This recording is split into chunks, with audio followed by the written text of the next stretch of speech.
Hello, good evening. Welcome to the Town of Fairfax Planning Commission special meeting. It's May 29, 2025, at 7:04 p.m. Calling this meeting to order. Um, Can we first take a roll?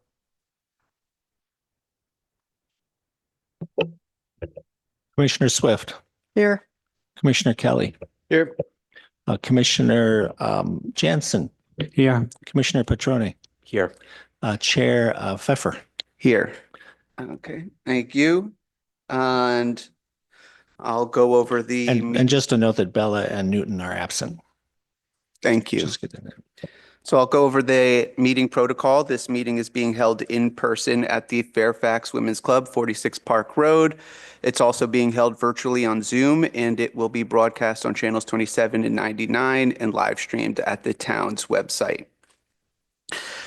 To participate virtually, you can join the Zoom webinar and use the raise hand feature to provide verbal public comment. On Zoom, our webinar ID and telephone number are posted to the agenda. Before 2 p.m. on the day of the meeting and anytime after, but for the meeting, you may email written comments to the Planning Commission at planning@townoffairfax.org. Comments are provided to the Planning Commission prior to the meeting and become a part of the meeting record, but will not be read out loud. Meeting protocol. The chair shall maintain order at the meetings in accordance with Robert's Rules of Order, and the Planning Commission has the responsibility to be a model of respectful behavior in order to encourage community participation and citizen input at Planning Commission meetings. The Planning Commission and the audience are expected to refrain from using profane language and/or ridiculing the character or motive of Planning Commission members, staff, or members of the public, and to maintain the standards of tolerance and civility. Conduct. All interested persons are invited to participate in public hearings in order to give all interested persons an opportunity to be heard and to ensure the presentation of all points of view. Members of the audience should, 1, limit your presentation to 3 minutes, 2, provide comments by email as described in the agenda, 3, state your view and concern succinctly, and 4, submit any new documents to the planning staff first, directly, or via email at planning@townoffairfax.org to be entered into the record. And can we approve the agenda for tonight? I'll make a motion to approve the agenda. Second. We're all here in person. We can just do a voice vote. All in favor? Aye. Aye. Aye. Thank you. So for tonight's agenda, we are having a special meeting, a study session. For special meetings, there's no open time for items not on the agenda. Tonight, we don't have any consent calendar items or public hearing items. We have one discussion item, general plan land use, town center, and safety element update study session, review and discussion of proposed updates to the Fairfax 2010 to 2030 general plan land use, town center, and safety elements. And who will be starting the presentation? Yeah, I'll start on the staff report. Thank you, Chair and Commission, especially for coming on a special meeting. So I really appreciate the extra time you're putting in. And let me put in my share screen here.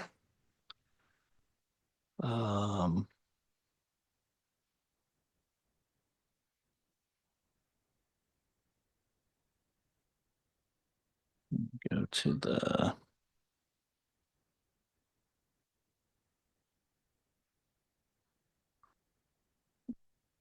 looking for my button to, oh, is that it?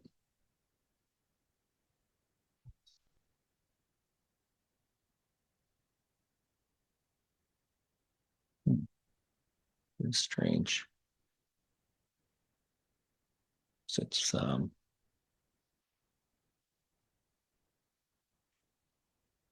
me try something else here.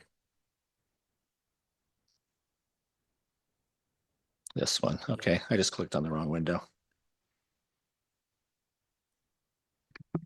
I see Commissioner Newton appears to be walking in, so we can just wait to start the presentation until she is here and we'll add her.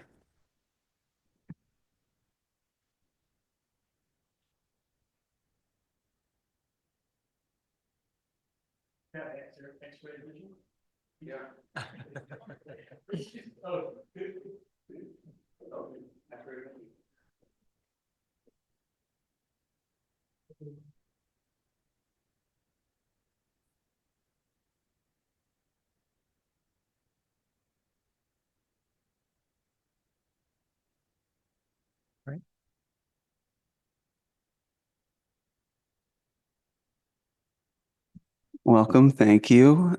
We are just about to start the presentation and the staff report for our first item. And we can reflect in the minutes the timing of Commissioner Newton's arrival. Thanks.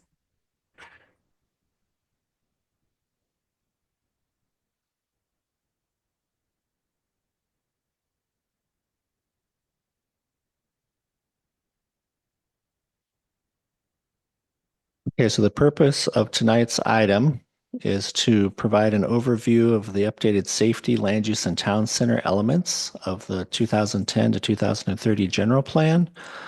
So it's a study session tonight, but we still would suggest that you do hear public comment. One of the major purposes for this meeting is to allow the public to provide comments on these important elements of the general plan.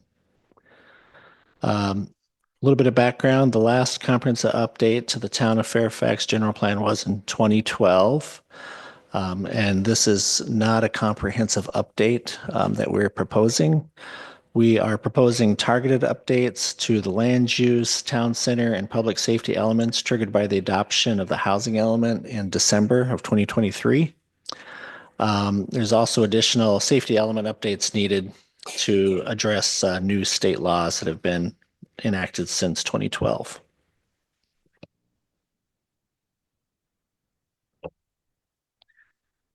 Just in terms of a brief note on schedule before I turn it over to Andrew for the details of the general plan updates. So we introduced this in October of 2024. We have been delayed by a tribal consultation request. All general plan updates require tribal consultation. So we sent a request out to all of the Native American tribes in the area. And we were, the Grayton tribe did request a consultation. And so we had one meeting back in, I'm trying to remember when, it's blocked here on my screen, so I can't see when it is. I just have to look up. October 7th. And then after that meeting, they didn't request any additional meetings. But we did send them updated documents along the way to make sure that they didn't have any additional comments. And so we concluded the consultation just last month. So, and in February 20th, we had a study session with the Planning Commission. On April 17th, we did have a public hearing. We discussed the general plan updates a bit, and then held a public hearing and then tabled it to allow more opportunity for public comment and more review by the planning commissioners. And so as far as our adoption timeline, we have tonight for the study session, we have a public hearing scheduled on June 26th with the Planning Commission. And then we have a public hearing scheduled with the Town Council on July 16th. And we are going to try to keep to this schedule for a couple of reasons. First of all, we're just about at the end of our budget for the project, and we don't have any additional funding next fiscal year for anything except for the bicycle and pedestrian master plan. That's the only special project that got funded for next year. So we hope to kind of wrap up these updates in July. And then with that, I will turn it over to Andrew to go through the details of the general plan updates. I'm sorry, before you begin, can I ask, are these up on the website yet for the public? The Yes. slides, today's slides? Great, thanks. Yes, thank you, Jeff, and good evening, commissioners. So, as Jeff said, the objectives for the study session tonight are to provide an overview of the proposed draft updates to the safety and land use elements, to hear feedback from the commission with a view to refining the content and getting it ready for public hearing, and also to provide an opportunity for the public to get involved to make comment as well.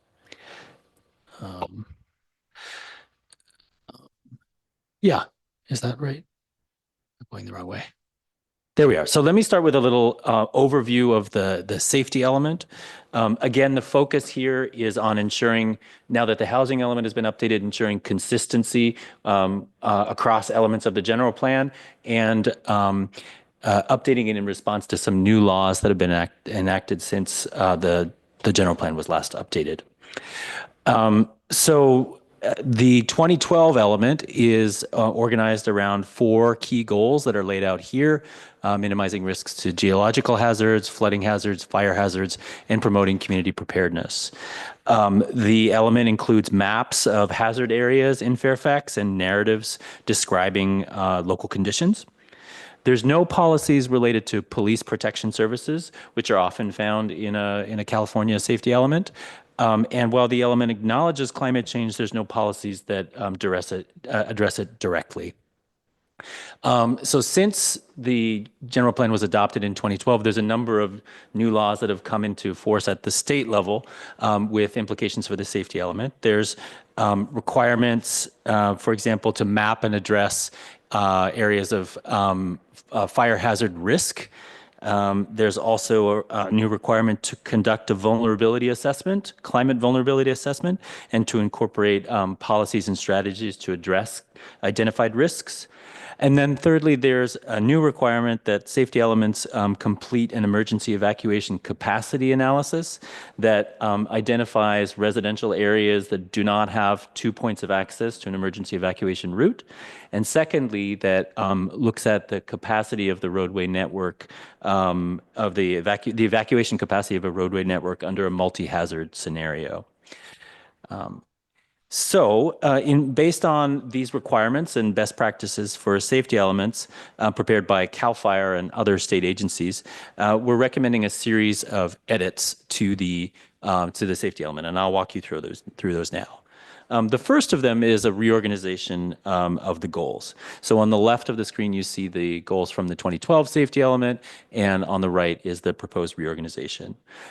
Goals 1, 2, and 3 from the 2012 element are really similar. They're all about minimizing risk due to different natural hazards. And so the proposal here is to consolidate them under a new goal about protecting life and property from natural and human-made hazards. This is just a streamlining of the element. Additionally, we're proposing to add a new goal, goal number 2, about building community resilience to natural disasters and the effects of climate change. This addresses directly that requirement, that new requirement in state law about preparing the vulnerability assessment and incorporating related strategies. And then we're also adding a new goal for emergency response, again, to address that new requirement in state law about evacuation capacity. And then fourth, we've added a goal for response to police and fire services. We've also comprehensively updated the data and mapping in the element. And so there's a list of existing maps that have been refreshed with the latest available data. And then we've added a new map of the CAL FIRE delineated fire hazard severity zones, a map of liquefaction susceptibility, and a map of emergency evacuation routes and capacity. And then this is a look at some of the maps that are included in the element with the latest data. And then a third set of revisions has to do with policies and programs to address wildfire risk. And so we've added several of them based on best practice from CAL FIRE. And so, for example, there's a policy requiring proactive weed maintenance. There's a policy about coordinating with Marin Municipal Water District to ensure that adequate capacity, water supplies capacity will be available throughout the planning period. So this would involve sharing information on new development and and approve projects to enable that planning, and then also a policy about collaborating with other neighboring jurisdictions on post-fire recovery planning. Additionally, the information regarding relevant agencies and their jurisdiction with respect to fire has been included in the element. The fourth sort of set of revisions is around adaptation and resilience again. And so last year, the town adopted a local hazard mitigation plan that includes a climate vulnerability assessment and a lot of information on the natural hazard risk and past events in Fairfax. And so to address these requirements in state law related to that information, what we've done is to incorporate the local hazard mitigation LHMP into the safety element by reference so that efficiently checks all the boxes and includes all the background information required by state law. And then additionally, we've added some new policies to complement actions that are in the local hazard mitigation plan and to help build community resilience to climate change. And then additionally, to help jurisdictions meet this new requirement to consider emergency evacuation capacity, the Marin Wildfire Prevention Authority developed a scenario planning tool. And that tool evaluates the evacuation difficulty of different areas in consideration of the presence of fire fuels, in consideration of roadway conditions, such as slope, geometry, or lack of intersections, and also thirdly, a consideration of communications difficulty. So that might mean areas with limited cell phone coverage or higher populations of senior citizens or a low registration for Alert Marin.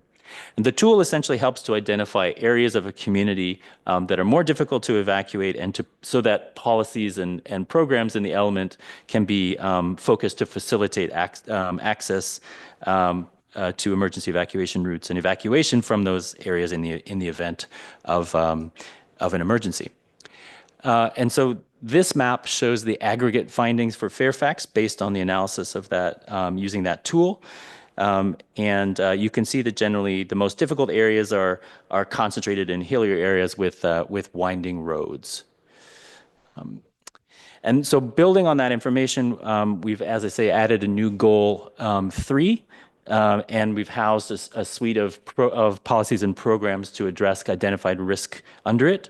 So for example, there's S3 8.1, which would involve studying the feasibility of using technology to help improve response, both for residents, for town staff, and for Ross Valley Fire.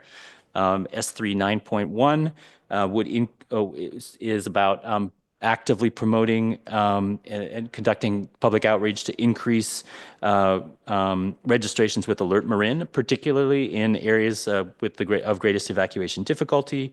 And then there's a program to identify strategies to help ensure efficient access onto major roads during events. And so we're talking really primarily about Sir Francis Drake. It could be strategies for planning to have somebody to direct local traffic, but it could equally be the use of technology to ensure the smooth flow in the event of the need to evacuate. And then finally, staff took a close look at the programs in the 2012 safety element and identified a number that have already been completed. And so those have been removed. And so I don't know, Jeff, did we want to go through the full presentation or do we want to pause here? Go through the full Okay. presentation. Okay. Come back, hitting bite-sized pieces after that. Okay. So I'll just move straight on to the land use element then, and similarly give an overview of what's in there. Again, the focus is on making sure that the content of this element is consistent with the new housing element and with state law. And so that's where these recommendations are coming from.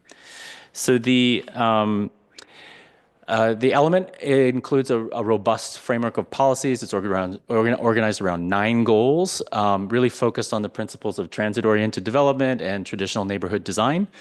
The town center element is a subset of the land use element and the circulation element that really provides guidance to enhance the downtown area.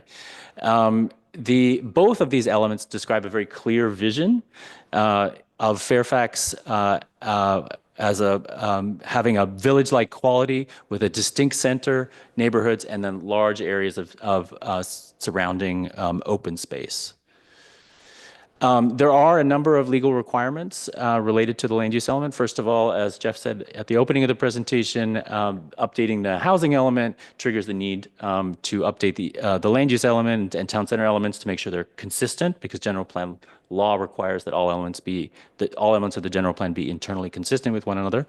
There are also some additional requirements for the land use element, including that there's a map of general plan land use included, and that there are also general plan land use designations that establish density and intensity for future development.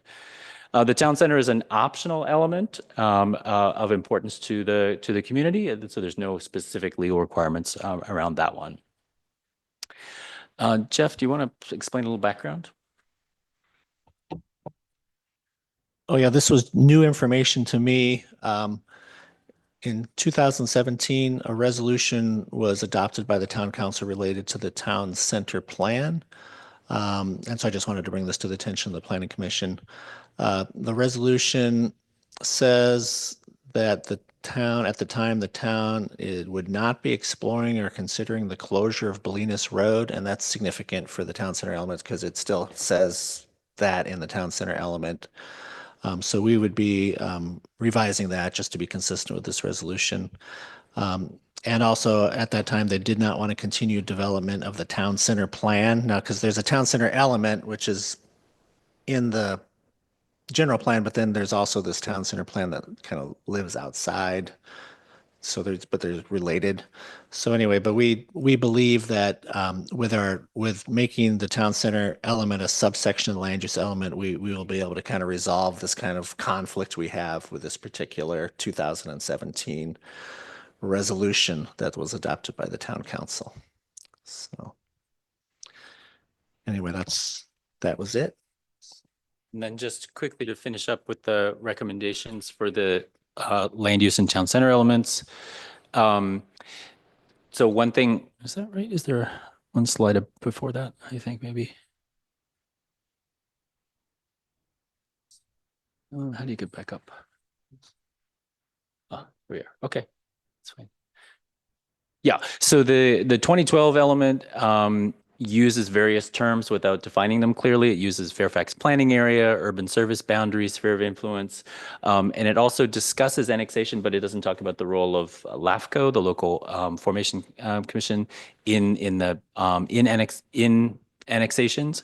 And so what we've done in the land use element is to clarify. We've included a map that clearly shows the town limits, the sphere of influence, and priority conservation areas and designated open space surrounding Fairfax. And then additionally, the text has been updated to clarify those boundaries and what they mean. Additionally, the 2012 state law requires that, as I mentioned, the general plan land use element include a land use map, but also statements of desired intensity and density. And typically, these are usually expressed in the land use descriptions. The 2012 element includes the land use map, but it does not have the actual descriptions. And annotations on the map included residential density ranges for the residential designations, but there was no statement of development intensity for the non-residential. And so what we've done is to add that information, which is required by state law. We looked at what's in the zoning code and wrote the descriptions to match what's in the zoning and use the same development intensities and densities. So now as proposed, the map, the general plan land use map and the zoning map are consistent, and the same range of uses is allowed, and the same development intensity and densities are allowed. We've also proposing here a reorganization of the goals in the land use element. You'll see that goals 2 and 3 again, on the left side is the 2012 element goals, and on the right side is the proposed reorganization. But goals 2 and 3 actually have no policies or programs associated with them. They point to other elements. So goal number 2 points to the open space element, and goal number 3 points to the conservation element. And so there's no real need to have them there. So we just propose removing them. Goal 4 is about preparing for wildfires. This is really something that we've addressed very thoroughly in the safety element. It's a requirement for the safety element, so it made sense to relocate it there. Goal number 1 and goal number 9 from the 2012 element have been preserved. It's just that the wording was expanded a little bit to link it with that vision for the town as a place with compact growth, with a defined center and surrounded by open space. And then goal number 5 and number 8 really are addressing the same thing. So what we're proposing to do is combine them and reframe them as a new goal number 2, which is to promote a compact urban footprint and a sustainable development pattern. And the final thing that we've done here is to add a new goal regarding the town center area. And what we've done is to relocate the content from the town center element under this goal. So let me talk about the town center element now. The 2012 element includes goals and policies to guide the future preparation of a town center plan and to identify desired features and amenities of the town center. There's a lot of the content in the 2012 town center element that overlaps with goal 7 in the land use, the 2012 land use element. So there's a lot of overlap there. And additionally, housing element program 1A also calls for the town to prepare a town center plan. So there was some duplication there as well. And additionally, there's some policies in the 2012 element that conflict with new state law and with the content of the housing element. Specifically, there's some policies that would limit building heights to only 2 stories, and so that needed to be reconciled. So on the basis of all that, the recommendation is to create this new goal number 2 in the 2024 land use element for the town center, and to relocate the content that still remains relevant from the town center element under that new goal, to consolidate and then to eliminate those few older programs from the town center element that conflicted with state law and the housing element, specifically around building heights. And then we also have added some additional policies and programs that are intended to support downtown vitality and can be implemented on an ongoing basis, either before or after that town center plan is prepared. So overall, the content of the town center element is not being lost. It's just being relocated and consolidated into the land use element. And the revised element provides guidance, clear guidance really, for the preparation of a future town center plan. And so again, let me just close. We did have a meeting in April, and the commissioners provided some initial feedback on the elements, which I've listed here.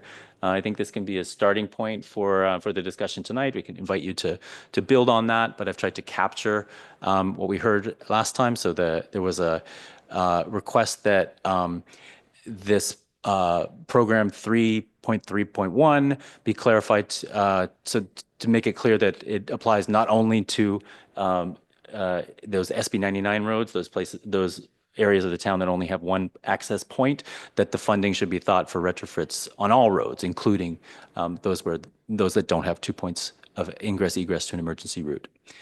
To remove references to Nixle that's no longer being used, and then in the land use element, a couple of clarifying points.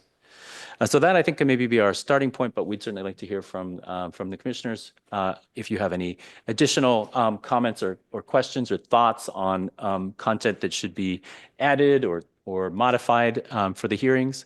And as Jeff said, the next step would be to look towards a public hearing on the 26th of June with the Planning Commission and with the Town Council on July 16th. Thank you. Thank you very much for the presentation.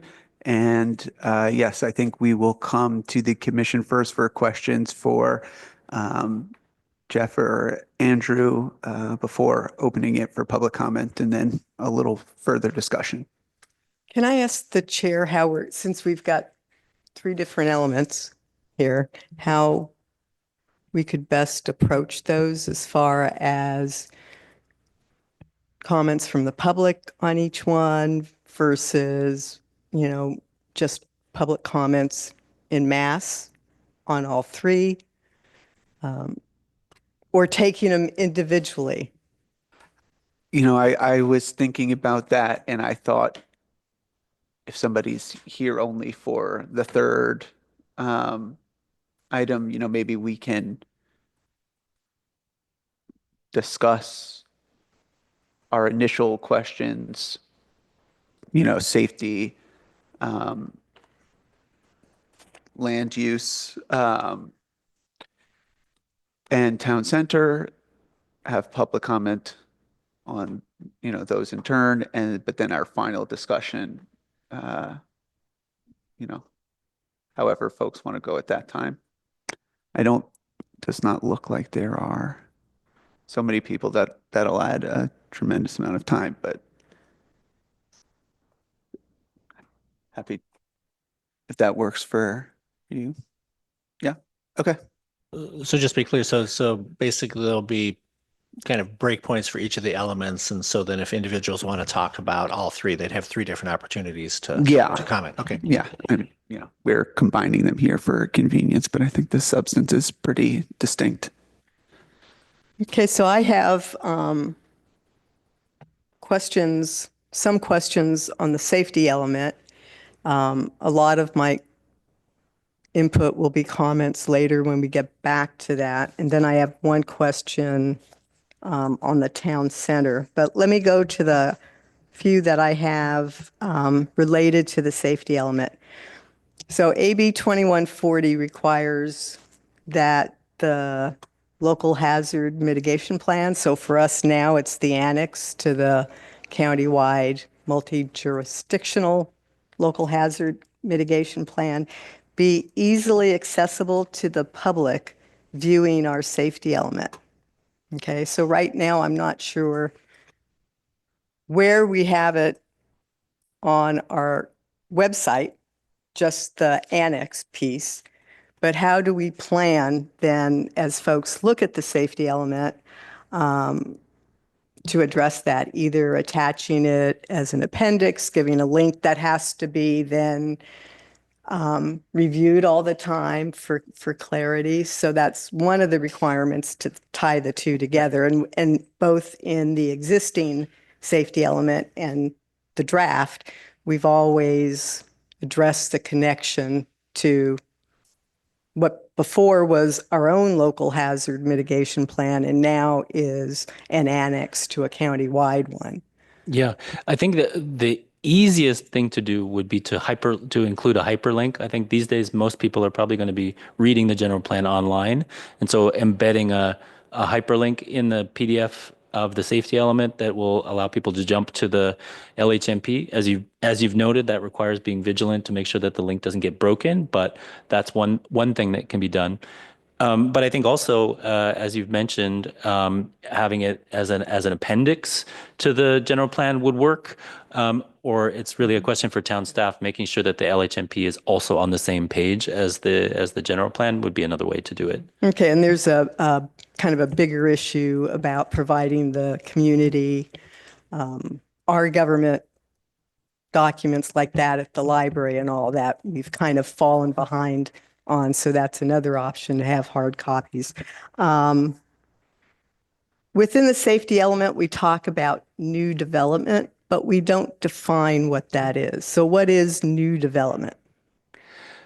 I think in the case of Fairfax, and I think it talks about new development specifically in relation to hazard risk areas. And so if we're talking about fire risk areas, it's probably residential development that we're talking about. If we're talking about new development in flood zones, it could be commercial development as well.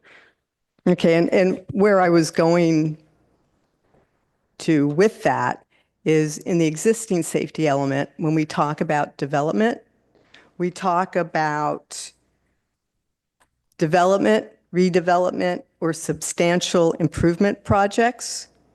We don't break those out at all in the existing safety element. And I think that might be something we want to look at because the term new development can mean anything.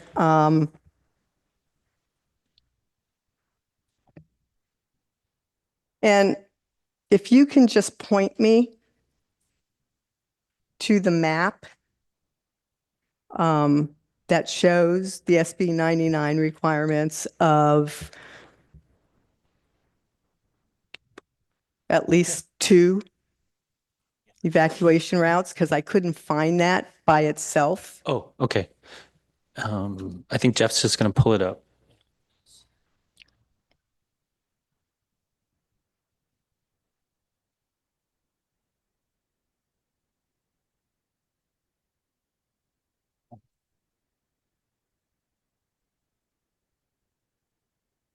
So it is figure S8 in the safety element.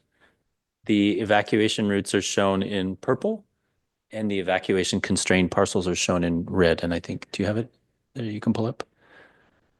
It's And that's what I was thinking you might have been referring to, and I'll probably have input on that later because that combines a lot of different elements to it as far as how I look at that map.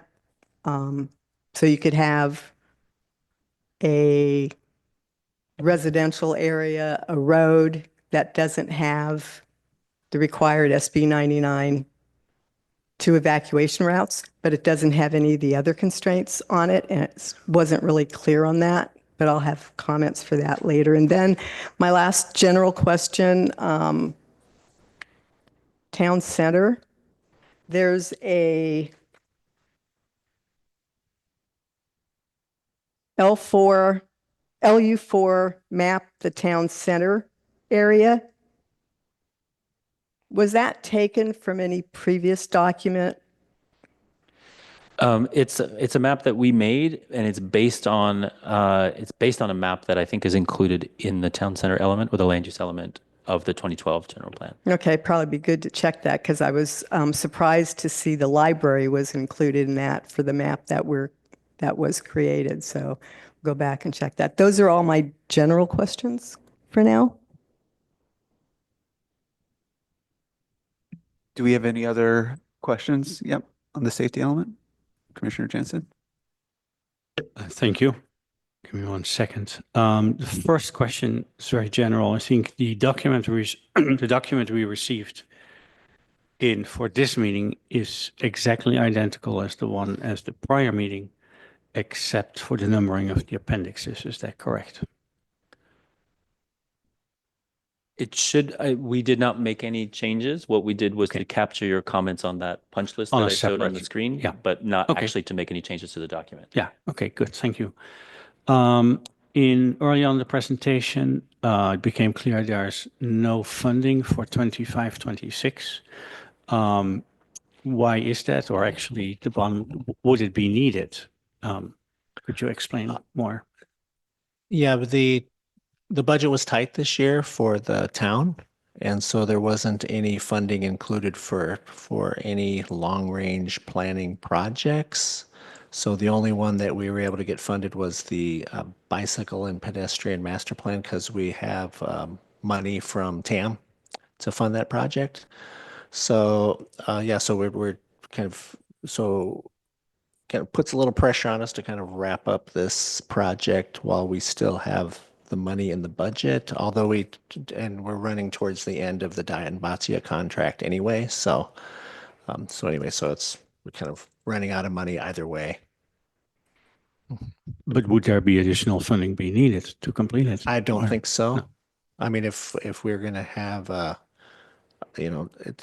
think this is a fairly straightforward update. If we we're going to have all sorts of town halls and that type of thing, we would need additional funding. But for what we're proposing, I don't think we would need any additional funding to wrap it up. Okay, thank you. I have some more detailed stuff for the discussion later. Other commissioners? Yep. Commissioner Petroni? I just wanted to confirm one thing on the circulation element. Am I right in hearing that the new intensity standards for the non-residential land use designations. Those are nothing new that's been created as a part of this process. That's just being pulled from our existing town code. Is that right? Okay, thank you. Yep, Commissioner Newton. Thanks. Thanks so much for the presentation and all the hard work. I have a number of general questions and probably when we have our discussion at the end, maybe a couple more in the weeds. But in general, the differences between the maps in the 2012 land use element and this one, I mean, they look very, maybe the safety element as well, they look very different. I'm thinking of the safety one. It's like I mean, I think frankly, it's much more difficult to read the 2012 ones. They're a lot busier. There's a lot of stuff going on there. But I'm wondering if we're losing any of the data from those 2012 renditions versus these very different ones here. I don't think that we are. There are some brand new maps, right, that don't Right, exist right. in the 2012 element. So that's one thing. But in the safety element in particular, there's a number of those hazard maps that existed already, but the data is, 12, 13 years old. The data for the 2012 maps came from state sources, and we've used the same state sources just with newer data. So I don't think anything's being lost. It's just being refreshed and updated. Yeah, I think it has to do with like the layers. It looks like there's a lot more layers of data in those 2012 maps. I'm not sure if it's just the color coding or what. So that's just an area I'm Okay. going to look at a little bit more closely.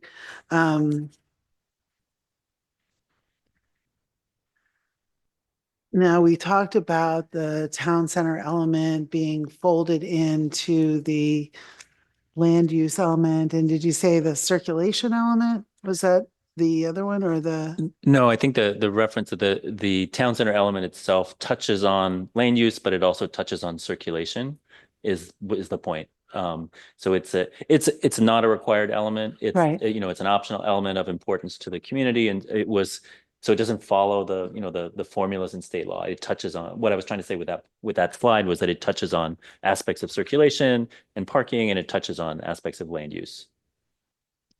But is the plan to dispense with the town center element at this next sort of update point that we're coming to? Yeah, to be clear, it will cease to exist as its own independent chapter, but the content will just be relocated into the land use element. So Okay, and only the land use element. I guess my main question Yes. was, is it also going to be relocated into the circulation element or other elements of the general Not at plan? this Or are we time. just talking about the land we're use? just talking about the land use. And then can you give me a little better understanding of the status of I gather there's an existing town center plan or there is not, it was in development and then it was stopped in 2017 and there is no currently existing That is what I plan. understand. There was a town center element, and then the idea was to kind of refine the concepts in the town center element to create a town center plan. That included kind of, closing Bolinas and doing some planning, other ideas around that. And I think there was a lot of controversy at the time.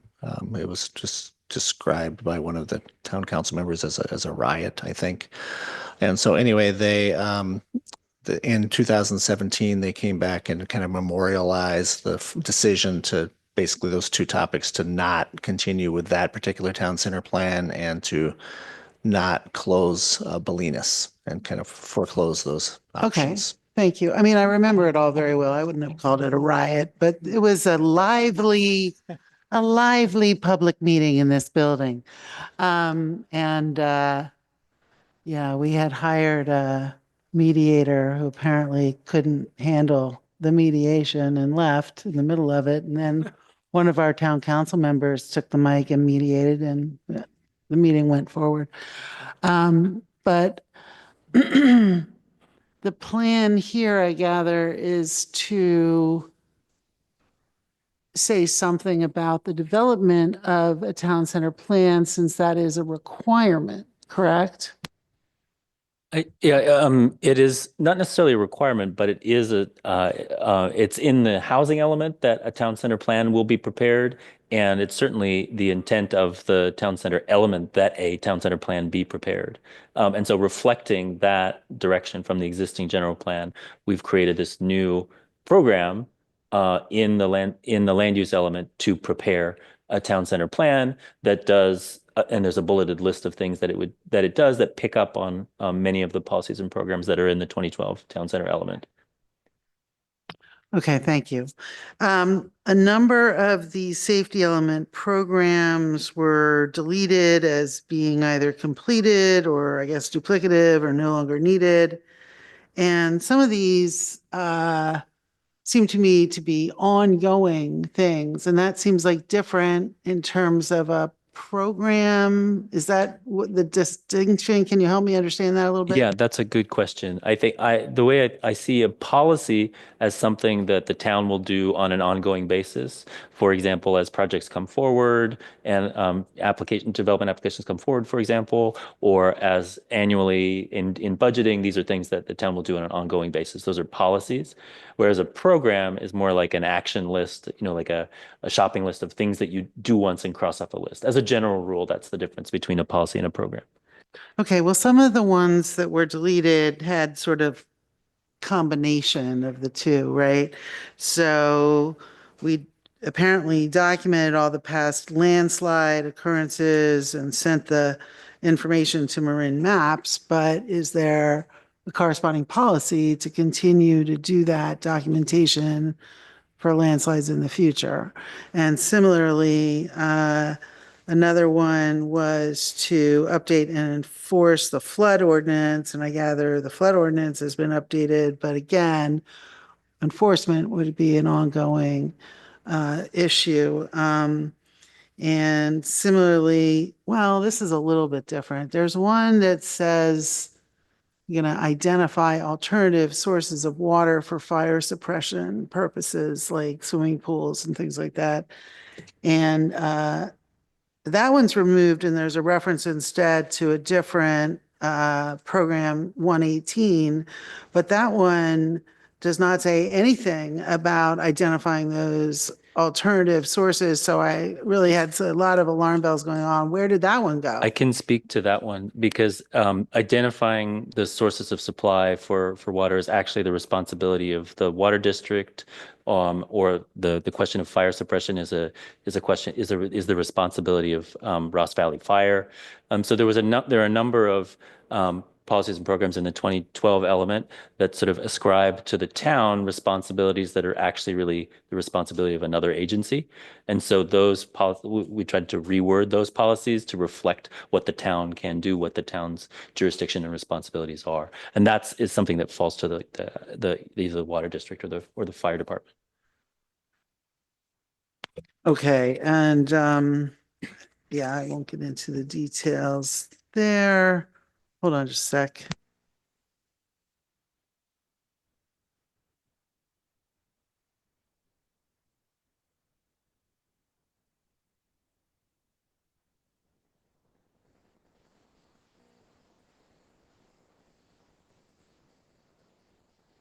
So when we get into the land use element and we have all these definitions of the designations, you're saying that those are not in the 2012 land use element, right? Correct. And where did we pick those up? They seem somewhat generic to me. And, I like the Fairfaxian flair in our general plan. So I was just curious as to where that language all came from. So I wrote them, but I wanted to be sensitive to, I don't feel like I had the license to, and we didn't do the public outreach on, what's the vision for these areas. I wanted to toe very closely to what is in the zoning code. And so maybe that's why they seem a little bland, because they're trying to not color outside the lines. They're trying to be very closely in conformance with what's in the zoning code. Okay, and I've got a couple other piddly little questions, but I'll say that's done for the general ones. Thank you. I have just one question, just with an eye towards, we're having this study session now, there's going to be a public hearing coming up.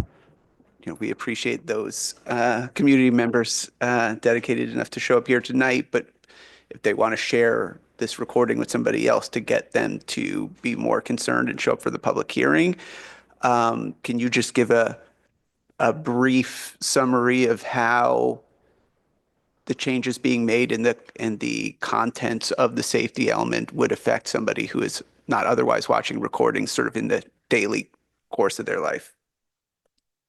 Maybe the best way to answer that question is to talk about the safety element. So there's a new requirement in state law that the town assess vulnerabilities to climate change and incorporate specific strategies as policies or programs to address identified risks. And there's new requirements for evaluating the town's capacity to evacuate in the need of an emergency. And there's specific strategies that have been incorporated as new policies or programs to address any deficiencies that were found as part of that analysis. So those lead to things that can directly affect people's lives because there's actions that the town will take to raise awareness of how to prepare, raise awareness of where to evacuate, where to go. So there are things that are relevant to people's lives, and it's worth reading these policies in particular, because they identify things that the town will do to organize as a community to build resilience to climate change and to prepare for natural disasters. Oh, and So, I want yep. to add, and in relation to that, I mean, we have a really robust local hazard mitigation plan. And so part of this, in addition to bringing it into line with state law, is to kind of, reference the hazard mitigation plan and also have policies that relate to natural disasters. So this would allow us to apply for grant funds to do mitigations. So, we have the hazard mitigation plan, we have the general plan. And so then when we apply for grants in order to get money to do flood mitigations or any other natural disaster related mitigations, then we have a really strong argument to get those funds. So that's kind of another thing that would kind of impact kind of everyday Fairfaxians. So. Thanks. So, just an example, if somebody does not otherwise read the plan, but they know, oh, in my house or on this street, it's a cell coverage dead zone, or it's actually much harder than you might think to evacuate.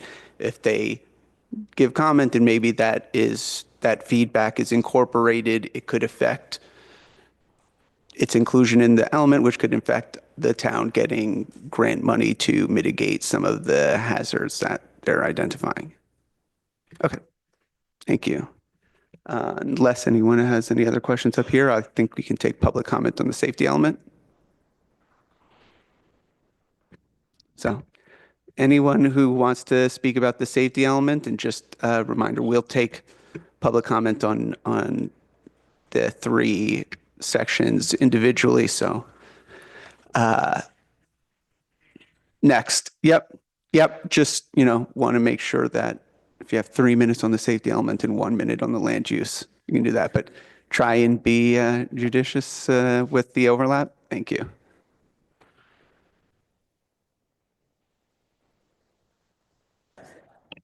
Hi, Deb Nelson, 37 Spruce.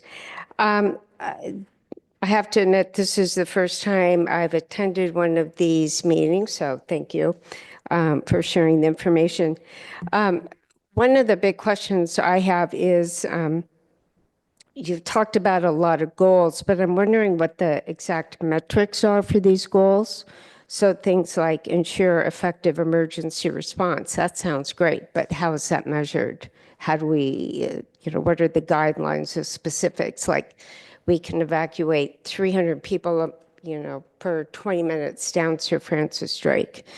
The other is language like strengthen the role of town center. What does that mean?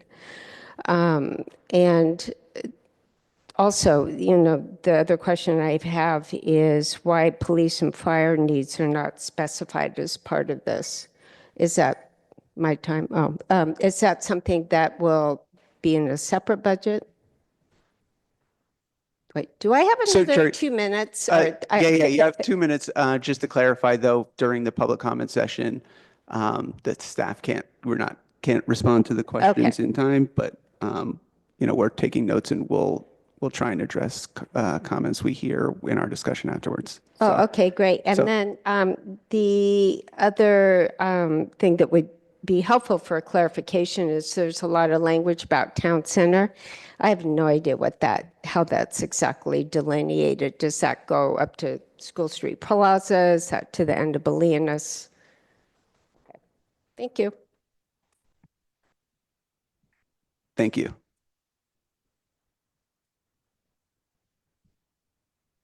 Hi, my name is Andrew Newell. I live in Fairfax on Park Road. Thank you all, first of all, for coming here. I know it's long days and you've got lots of things going on in family life. It's an extension of all that. The question that goes around in Fairfax all the time is that however many meetings we have to address things, the big monster is the development that's coming, that nobody knows how to deal with this.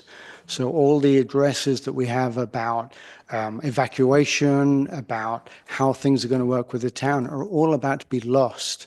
And I'm wondering, if you all walk around this town and have a look at the structure and how this town works and how unique it is, whether you consider that with everything that you're doing at the moment. And it's an impossible challenge, I understand, but it seems to be that nobody wants to talk about it, that they're pretending that this isn't about to happen. And it's something which is going to destroy this town. My in-laws lived in Glen Ellen, and they lost their house to a fire, and they just escaped in time because the fire went through the small town there. If it happens here, I see the same thing. And the addition of 700, 1,000 new people terrifies me with the thought of what might happen in the future. And I really do think it's a consideration for everybody. And not just the profit of the developers, but everybody of what might happen in the future, because this town cannot support so many new people, so many new vehicles. And talk about parking and where everyone's going to be, and we'll talk about losing the ball field, which is, it's a beautiful little town. And it's so upsetting for everyone here about the threat that is coming. Thank you all very much for your time. Thank you. Hi, Hi, Pam Meggs, 310 Cypress Drive, Fairfax. I spent 10 years with Mimi when we did the general plan. And it was quite an experience. We had an advisory committee. There was wonderful times, there were bad times, but it was truly Fairfax. That's what I'm not seeing. I don't think you're having a public meeting, but do you have an ongoing advisory committee where you find people from the town, whomever, whatever? I also saw in the report that you brought back the word character and you brought back the small town feel. And that was a hot, angry topic. I don't know why you're going there again to open up a bunch of stuff.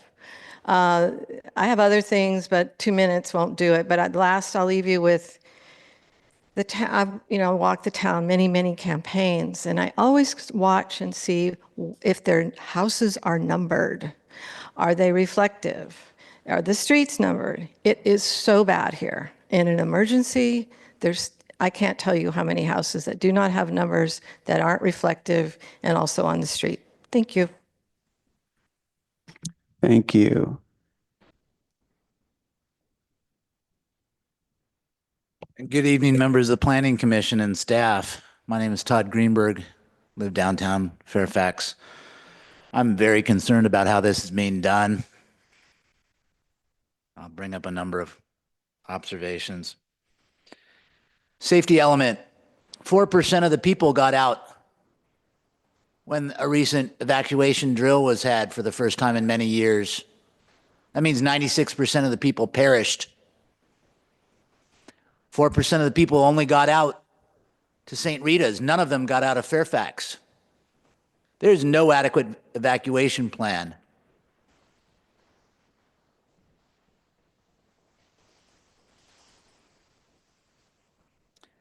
Disaster planning in the budget is $10,000. I would beg exception with Planning Director Beisenweiger's statement that we have a robust hazard mitigation plan here in Fairfax. We're not spending any money on that. We have over $1 million a year in the planning department right now, and we're spending $10,000 or so on disaster planning. We're a disaster waiting to happen because we're not planning for it. The fire hazard safety maps were developed with no local input. And the officials, this is stated in the record, and officials presenting them have not to date provided details of the methodologies used by CAL FIRE. They couldn't explain it.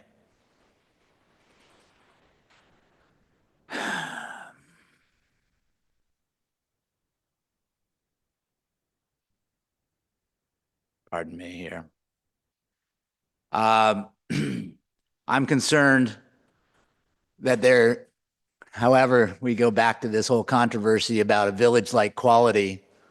That's great that it's back in if it's back in. But having unlimited development is a real concern. I have a real concern about how Mr. Hill just stated that we're folding these things into the land use element, but the land use element isn't what the state requires. So I have a legal question that needs to be answered. If it's folded into the land use element, are we creating exposure for Fairfax or creating a wide open, this doesn't apply pathway for development in Fairfax because we've put things that were separate before into the land use element, if I'm understanding this correctly? I think that needs to be considered. Also, I'm greatly concerned about the Fairfax planning director when he stated that he's just become aware of this town resolution where whether it was a riot or not over closing Bolinas Road, is including this or excluding it, opening this up to occurring again. This town blew $500,000 plus on that. This is not something that should be snuck by the people. Whether you call it a riot or not, the people do not want our main road in downtown closed. Thank you very much. Thank you. Yep.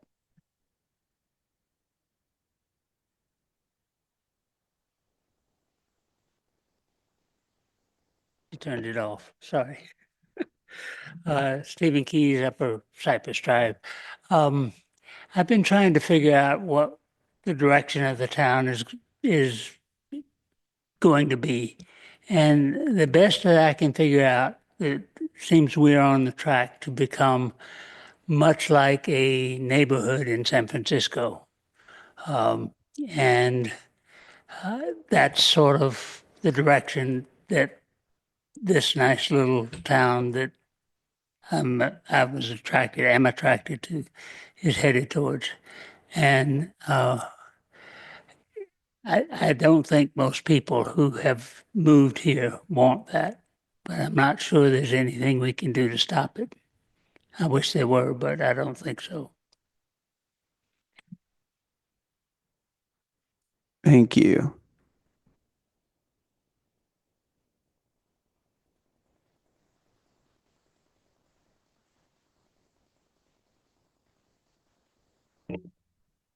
Good evening, Commission. Rick Hamer, mostly downtown Fairfax. The local responsibility of water source, evaluating local water forces really caught my attention, and putting all the reliance on the Marin Municipal Water District.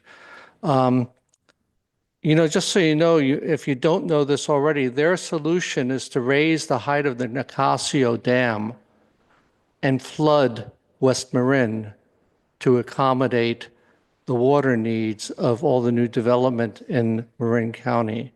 So it's going to inundate significant places which we travel on all the time, we go all the time. And if we let them manage the water availability exclusively, we're encouraging that. You know, we should really think about having water at the point of use. You know, buildings that need additional water or sprinklers, for example, you know, like the School Street Plaza building, that should have on-site tens of thousands, if not more, water on site to fight a fire.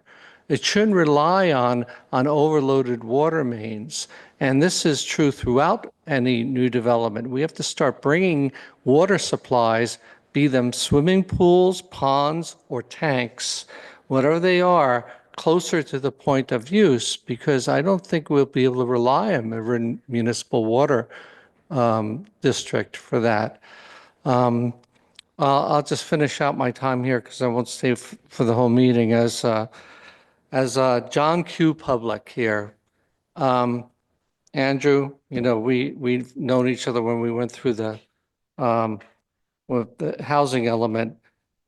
I just hope that what we're doing here is more future-proofed than what we went through, because when School Street Plaza was set up and we were debating whether it would be 164 units or 175 units, and it turns out to be 50% bigger because some state rules came in, we need to future-proof against that, because if we're saying we're going to set up a general plan based on what we think the rules are, and then it comes in where we have 50% more people here, because of something we didn't figure. I hope that you help us with that. John Q. Public out. Thank you.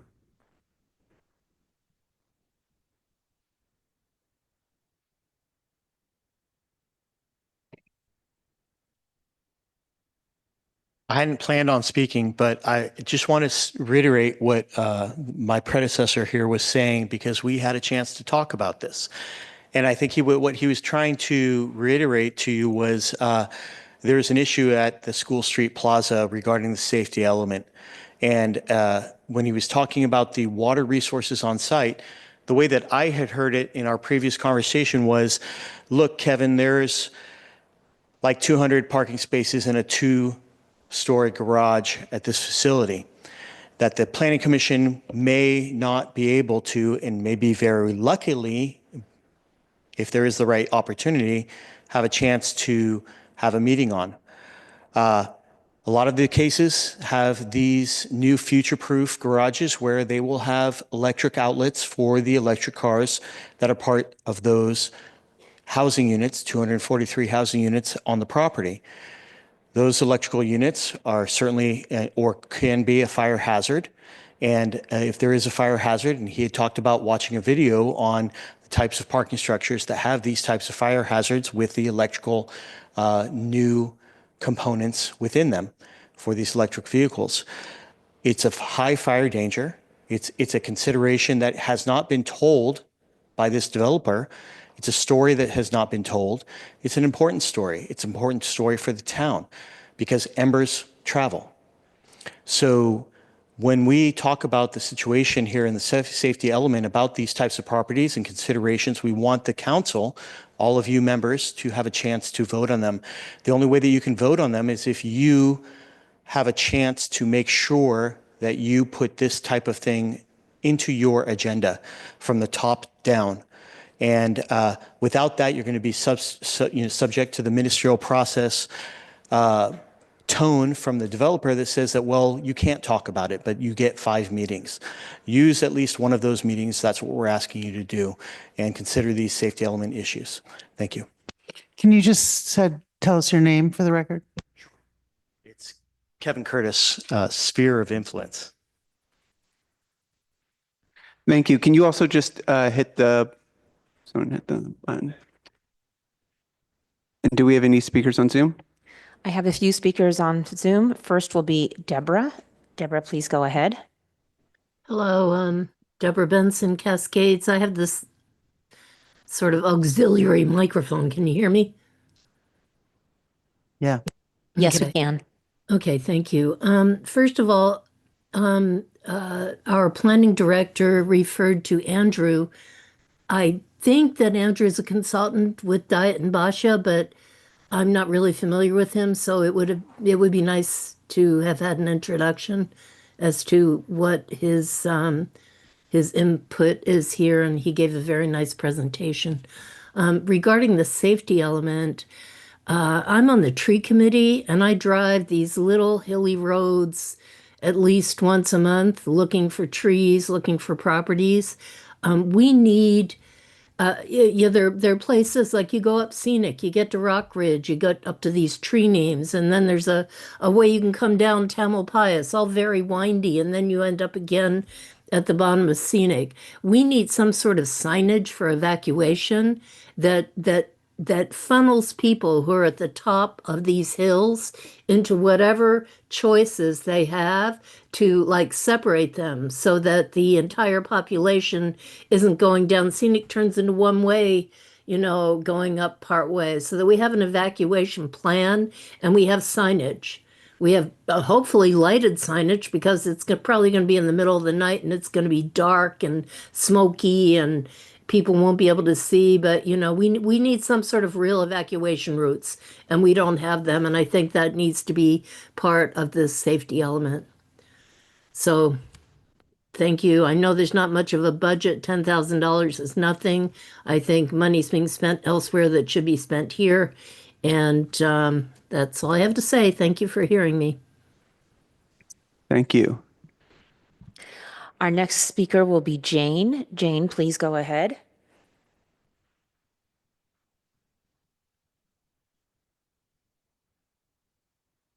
Hello, can you hear me? Yes, we can. Great. There's so much here to address. I don't even know how to begin, but I wanted to say, first of all, Cindy, I thought your point that the maps don't line up is crucial to be, it's important. You can't have self-made maps on a topic of this vast importance. And also to go back to the 2017 business of Molina's closing being memorialized to never, ever, ever be brought up again. I don't know why that head keeps rising. There will be another riot. There's no doubt about that. It's just not wanted except by some people who seem to keep pushing it. Please make it go away forever. Bury it in concrete. The next one is water. A whole bunch of issues about water. There was like a certain point, number 9, I guess, that we're going to do away with that. I think it should stay a point of its own. It's crucial. The creek should not be ignored. That's an important thing to talk about. It is a water resource right here in Fairfax. Alternative sources should definitely be considered, and they should be pointed out and mapped in whatever areas. Let the people help map this if we don't have any money. But speaking of money, there was no funding for something except for a TAM, so for bicycles, but that's another subject. Back to the water. So yeah, creeks, alternative sources, no showers. Are we talking about public showers for people? When we have a water thing we could need all of a sudden? No, please. Anyway, and then do new developments. We have to consider the water that they'll be using, don't we? That has to figure in. And SSP is only one of others that are projected. So that's extremely important.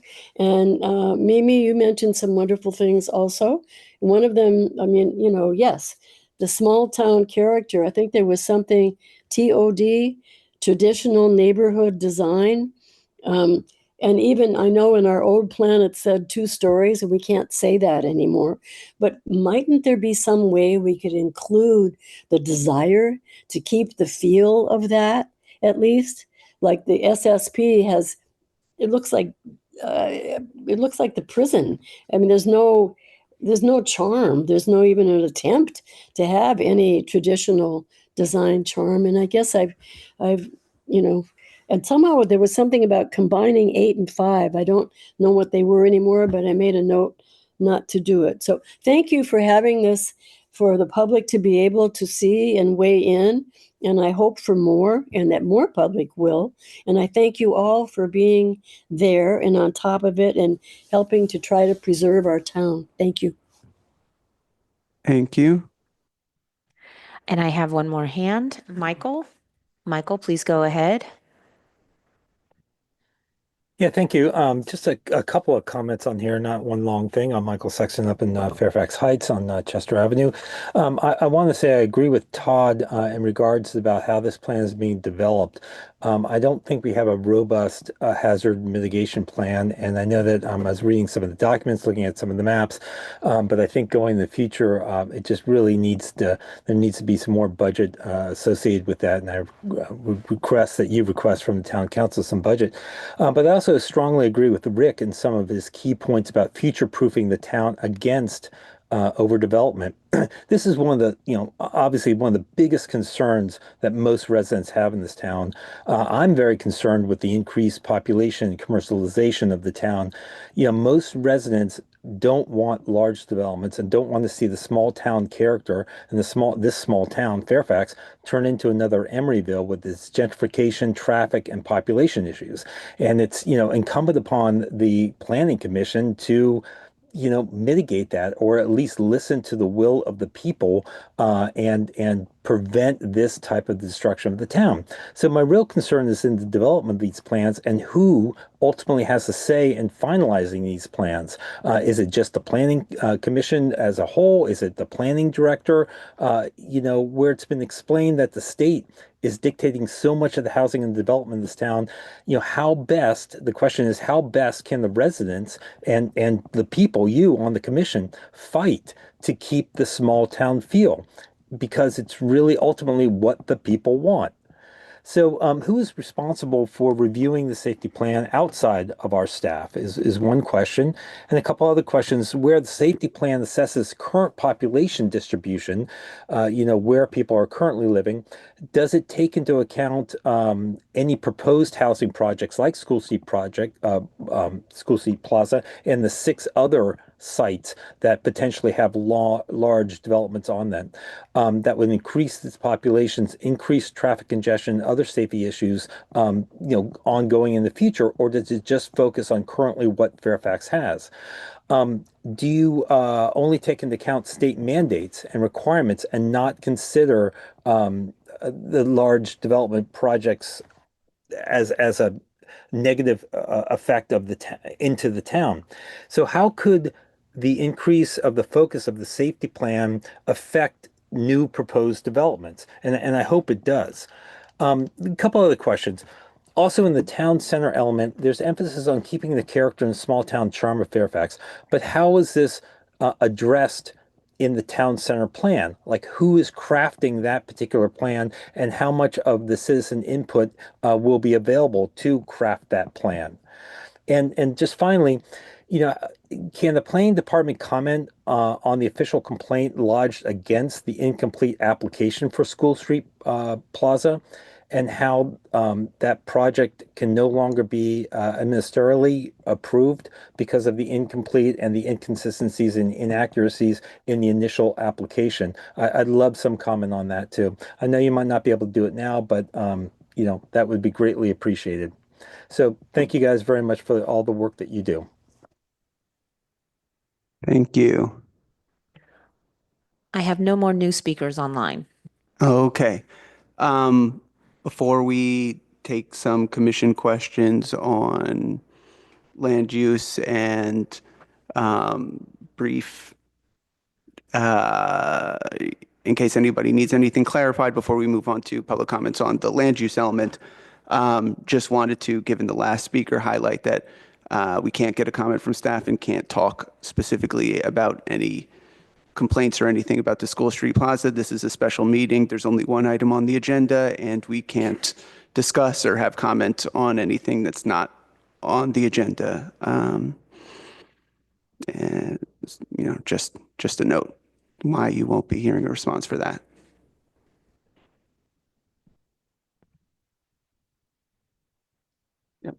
you have any? Okay.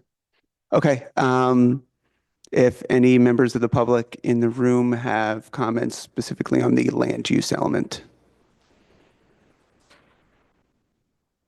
And again, if if the substance of your comment was in the safety element, no need to overlap. I know you don't also want to wait through the evening. Thank you. Sorry to come up before you twice. Thanks, PJ.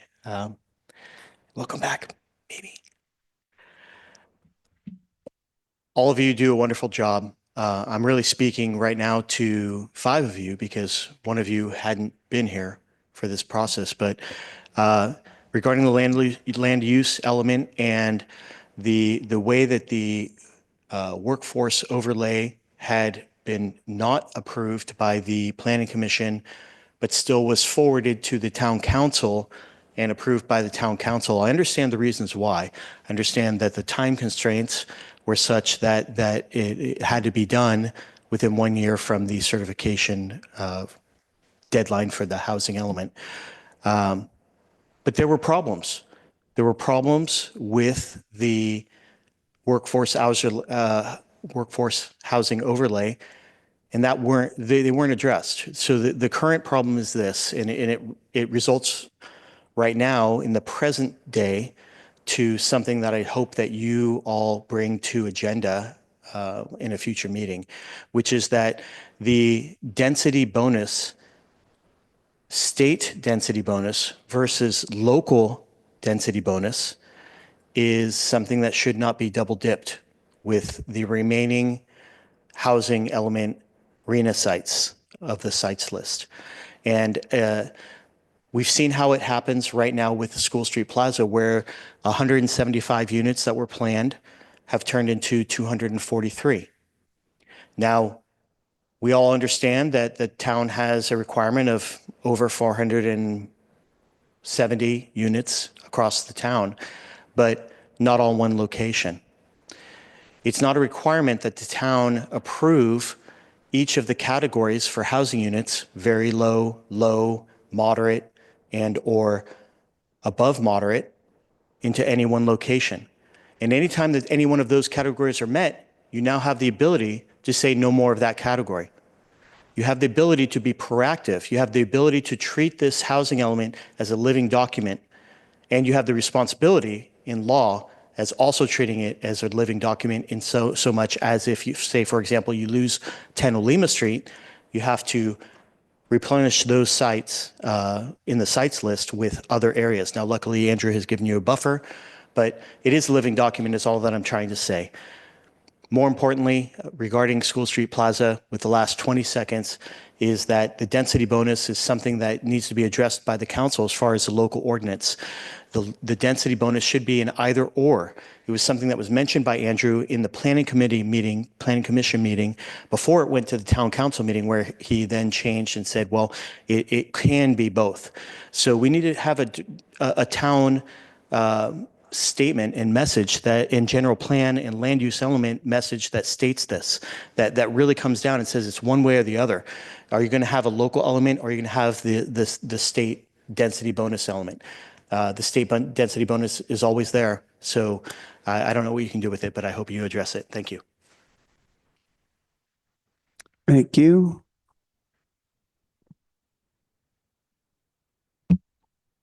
Good evening, Todd Greenberg, one more time. So I find these updates wholly inadequate and endangering the town. And I've got to ask you, related to Planning Director Beisenweiger's comment earlier about a lack of funding, with $1 million budget for planning alone, with a $3.2 million operating deficit 2 years ago, and a currently budgeted $1.5 million operating deficit, and what was forecast to be a $2 million operating deficit at the budget workshop, what is now supposedly going to be a $1.1 million operating deficit. The town council has had no problem spending down the town's reserves for all kinds of things that the public was not in favor of. But I think it's pretty clear, and I think I've heard it from all of you, that you're very concerned about the town's safety.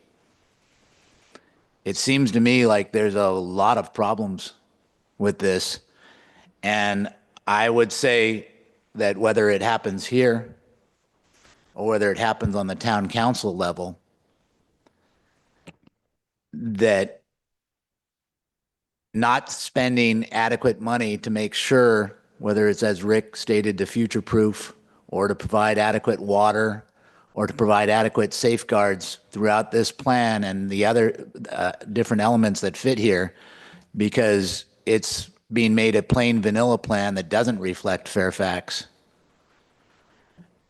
That in a town that is happy to debt finance for years and years and spend down the reserves, that it's irresponsible, that there's no excuse for taking actions which endanger the public.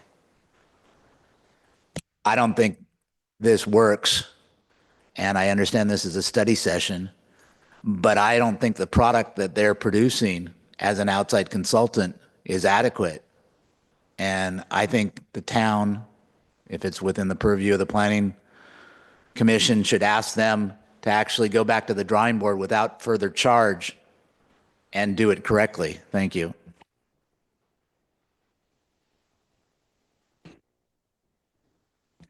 Thank you. Looks like we have another comment in the room on the land use element.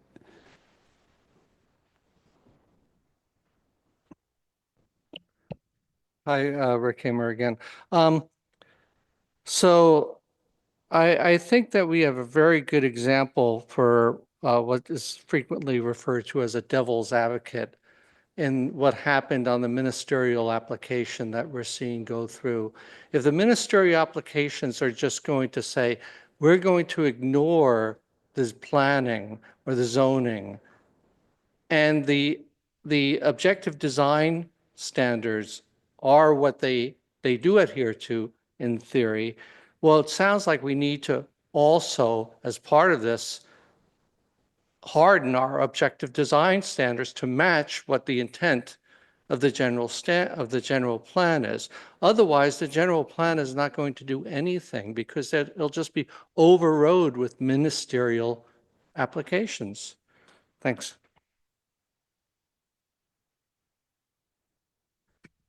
Thank you. Is anyone raised on Zoom for the land use element? Deborah has her hand raised again on Zoom. Deborah, would you have something to say about the land use element? Yes, I think that includes the town center plan being incorporated into it, in which regard looking at the general plan, town center element section of the existing general plan DC9 regarding the Bolinas pedestrian mall and what our planning director voiced at the beginning. I want to be sure that's written out. And then that gets incorporated into along the bike staging area. We do not need to attract more bicycles. We don't need showers. We don't need a staging area. And then within that TC11 parking recommendations, the closing Bolinas Road is also incorporated into that. So I would like to see all of that aced out of this this melding of our existing plan into what's going on to go into the land use element. So I think it's very important. A lot of community input, as some of us are aware who were attending those meetings. We want to keep our downtown funky. We want to keep our downtown as Fairfax as we can. So thank you. Thank you. And we do have another hand, Kay. Kay, please go ahead. Hi, let me begin with, I'm sorry if I'm speaking on the wrong time right now, but what I haven't seen in any of this is addressing is our senior population. I believe we're going to be a third of our population is going to be 65, and that would incorporate different needs for the town as far as parking, evacuations, of everything. And that's kind of all I want to say about that. Thank you, Kay. And I have no more hands online. Thank you. I think, oh, one more comment.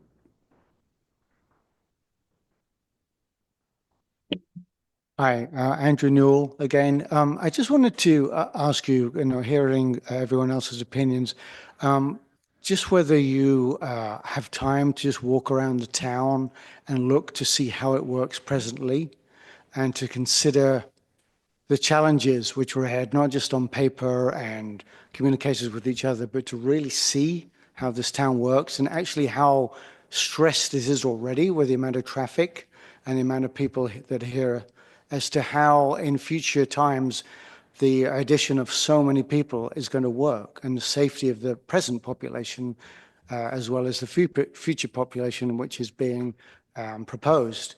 There was open house, I'm sure you're all aware of this, up at the pavilion, but the developers themselves, they had representatives, but none of them wanted to be there. And it's very clear why they didn't want to be there, because it was embarrassing. So when you go and look at all of this and consider all of this, please have a good look at the town itself and to see, the danger that's going to happen in the future.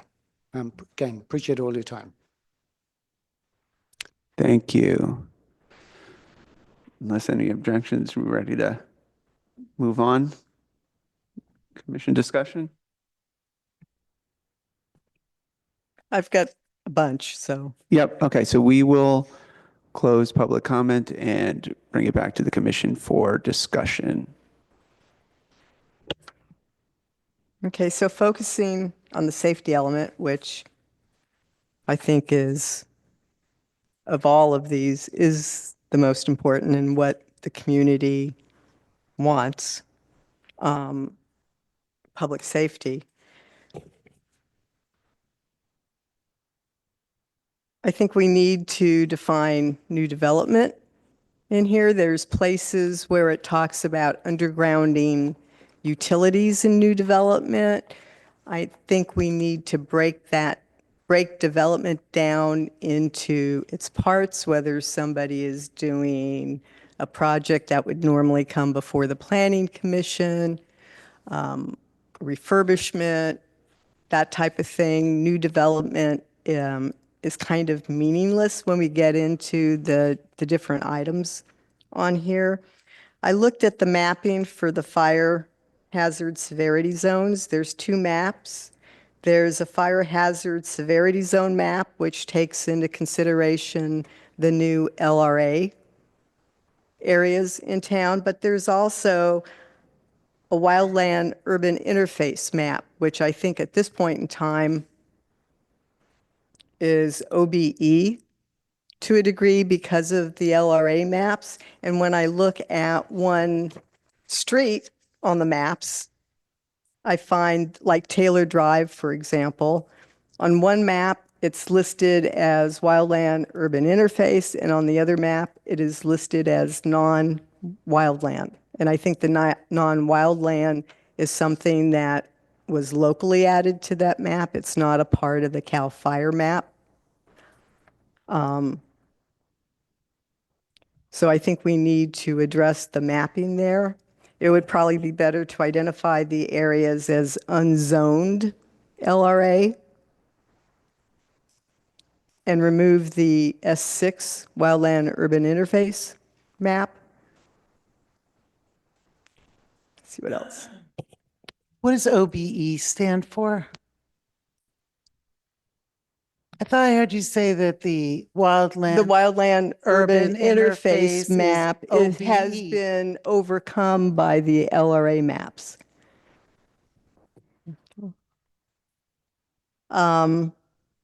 Recovery, kind of general comments here. The existing safety element states its purpose includes a policy framework to support mitigation, preparedness, response, and future recovery efforts. The draft has a similar statement in that it states the safety element identifies natural and human-made hazards as well as measures to promote public safety and effective emergency response and recovery. Yet when I look for the term recovery in the draft, I only see it in relation to wildfire.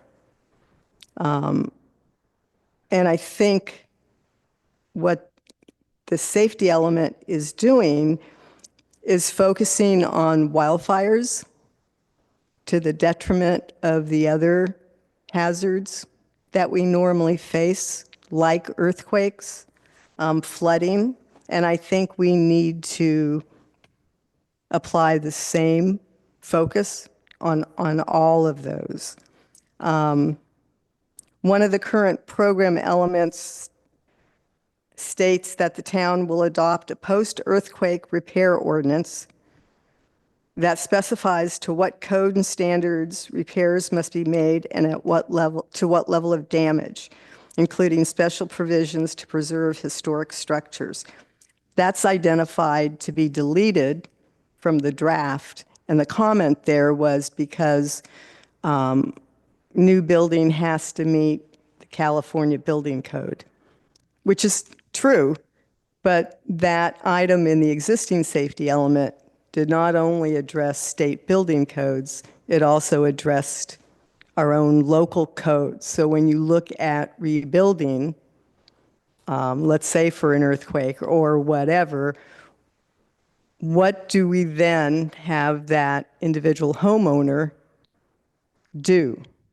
They may have had a house, probably most of them in town, before our zoning code was developed. So they have houses that don't meet current setbacks or things like that. So the purpose of that earthquake one there was to address a code change or update that would say how we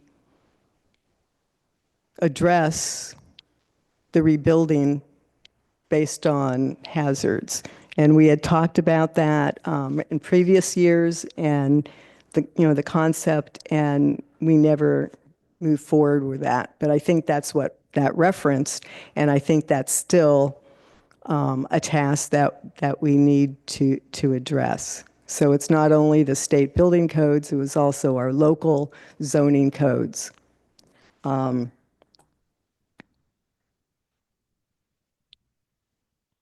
So kind of general comments here. The draft talks about wildfire risk home evaluations as being done through Ross Valley Fire. They're actually MWPA. And I can give you a hard copy of this. The community resilience section. Page 13 states that NRGs are growing in Fairfax. That might be news to me. I don't think we have active NRG program in town. Not that that isn't a bad thing to do, but we haven't been able to do that. We've got Firewise communities at this point. It also states throughout the document that CERT training is provided by Ross Valley Fire Department. The CERT program is an OEM program, and there isn't any CERT training currently provided by Ross Valley Fire. One of the things that isn't mentioned in organizations that isn't mentioned throughout this is readymarin.org. So Fire Safe Marin has responsibility for wildfire preparedness and education. Any other hazard is readymarin.org. So when you go to the readymarin.org site, you'll see information on preparedness for floods or earthquakes. That's where you go to for CERT training. So we need to address that. And again, it goes back to having to treat all of the hazards that we have in a like manner. The Fairfax Community Emergency Preparedness Committee is no longer. That's referenced on page 15. We talk about the Office of Emergency Services versus OEM, Office of Emergency Management. We address cell coverage in this document, but it specifies, it calls out two areas for a lack of cell coverage, along Cascade Drive and also Sir Francis Drake, the northern part of Sir Francis Drake. We have cell coverage holes throughout the community. So I don't think we should call out specifically two areas, but we should address it as an issue that we need to address generally within the community. And to work with agencies like IBMWD, who had spoke of having a cell tower because they don't have coverage if there's an emergency. They had a fire, I think, a while back, small fire, and they couldn't call, the people that were there couldn't call out, and they had briefly talked about a tower of some type there. So I think we need to also look at working with adjacent jurisdictions or agencies when we address that. And I think it would be good, since we're only calling out in the safety element certain areas, but we know we have cell coverage holes throughout the community in certain areas, that it would be good to do a survey so that we have, the information on, well, where those coverage holes are. I don't know if it's going out to the public or however we do that, but I think that's important to have an understanding of where those holes are, those dead zones. There's an item in there about access and functional needs community, that a task to reach out to the community and have them register with OEM to ensure their needs are incorporated in all emergency response plans. I don't know what that means. And I would like to see that taken out. It doesn't make sense to me that we would go out to the AFN community and tell them to go register with OEM. May I interrupt for a second? Could you reference the documents? Because there are a lot of comments you're making, and there's no way for us to quickly follow your... Sorry. So the AFN is on page 21.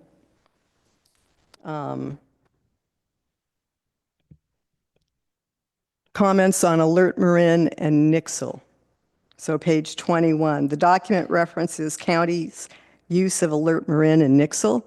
The county no longer uses Nixle. However, and I think it might have been on one of the slides, Nixle is used within local jurisdictions. So we need to clarify that. There's a task in here, page 22, target alert system registration efforts to the most evacuation challenged areas. I disagree with that policy because we need to promote Alert Marin throughout the town. We shouldn't just look at where there's a constraint on evacuation. We also will have hazards that will require people to shelter in place. They don't have to be in an evacuation area. They could be anywhere in the town. So we should apply that to the entire community.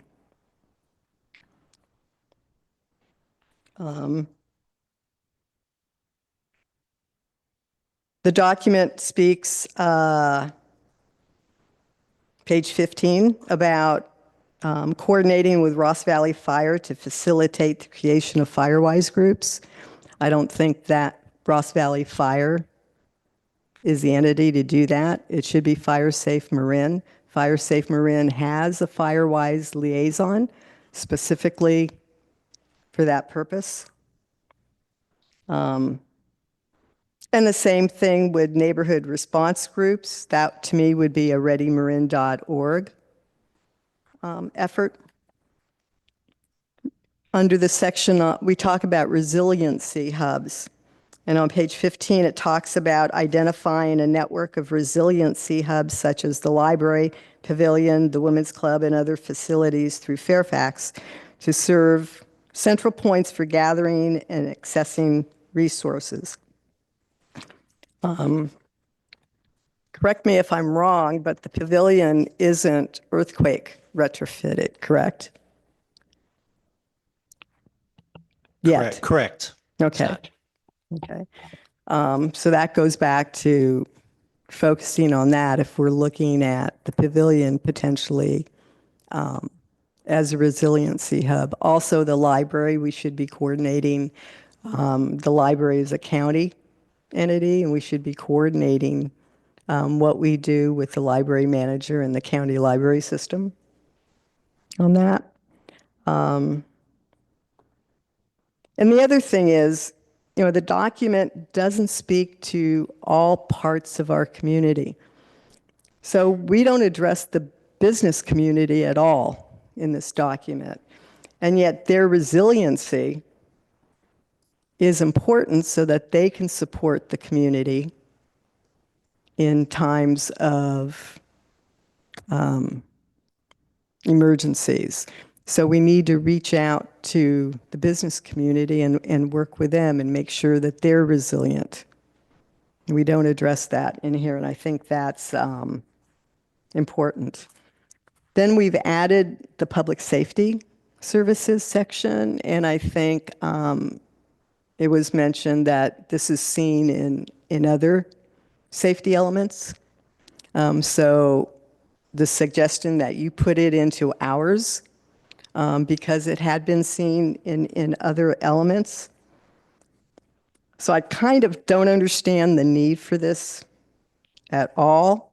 And a question on requiring that new development contribute funds to ensure the provision of adequate police and fire services. I'm not sure what that is really addressing there. It's unclear. But it also has in there to pursue crime prevention through environmental design principles. And I don't know what that means. I would think that any design that we're doing here is going to have public safety built into it, whether it's with lighting and that type of thing. With building and safety standards, so that I don't know why that's there. Police and fire are already part of our project review process and have always been. And then there's a comment in there about employ community-based policing strategies and encourage the establishment of neighborhood watch programs. So our police department has always been a community-based policing organization. We've never had neighborhood watch programs. Maybe 50 years ago, there might have been something along those lines. But I don't understand why we would encourage that versus focusing on things like neighborhood response groups and firewise groups. It seems that, we have limited resources, and those could be better spent elsewhere, other than encouraging the establishment of neighborhood watch groups. So I think from what I see in that section, I don't think it's critical to have that in there in the safety element, and in part because other safety elements do have that. It doesn't mean that it works for Fairfax. I would like to follow up with a clarification for, sorry, Commissioner Swift. Actually, on the very last one, I can maybe explain what that means. It could be very simple if your street has ever been in trouble. the police would, for instance, be looking for your home surveillance cameras, and they can be very useful. And cooperating with that actually can make a big difference. So those are things that can happen. And so that means the community needs to cooperate with the police in order to solve it. Some people are comfortable doing that, some are not, but I think that's what it refers. I had a general question early on regarding the maps. I could not follow your concern at that point. Could you specifically show where you believe there is something wrong or unnecessary? On the fire-related maps, the hazard maps? Yes, so that was the wild urban interface map, and then the fire hazard severity zone, and you were referencing something else as well, which I couldn't follow that fast, but if you could point it out.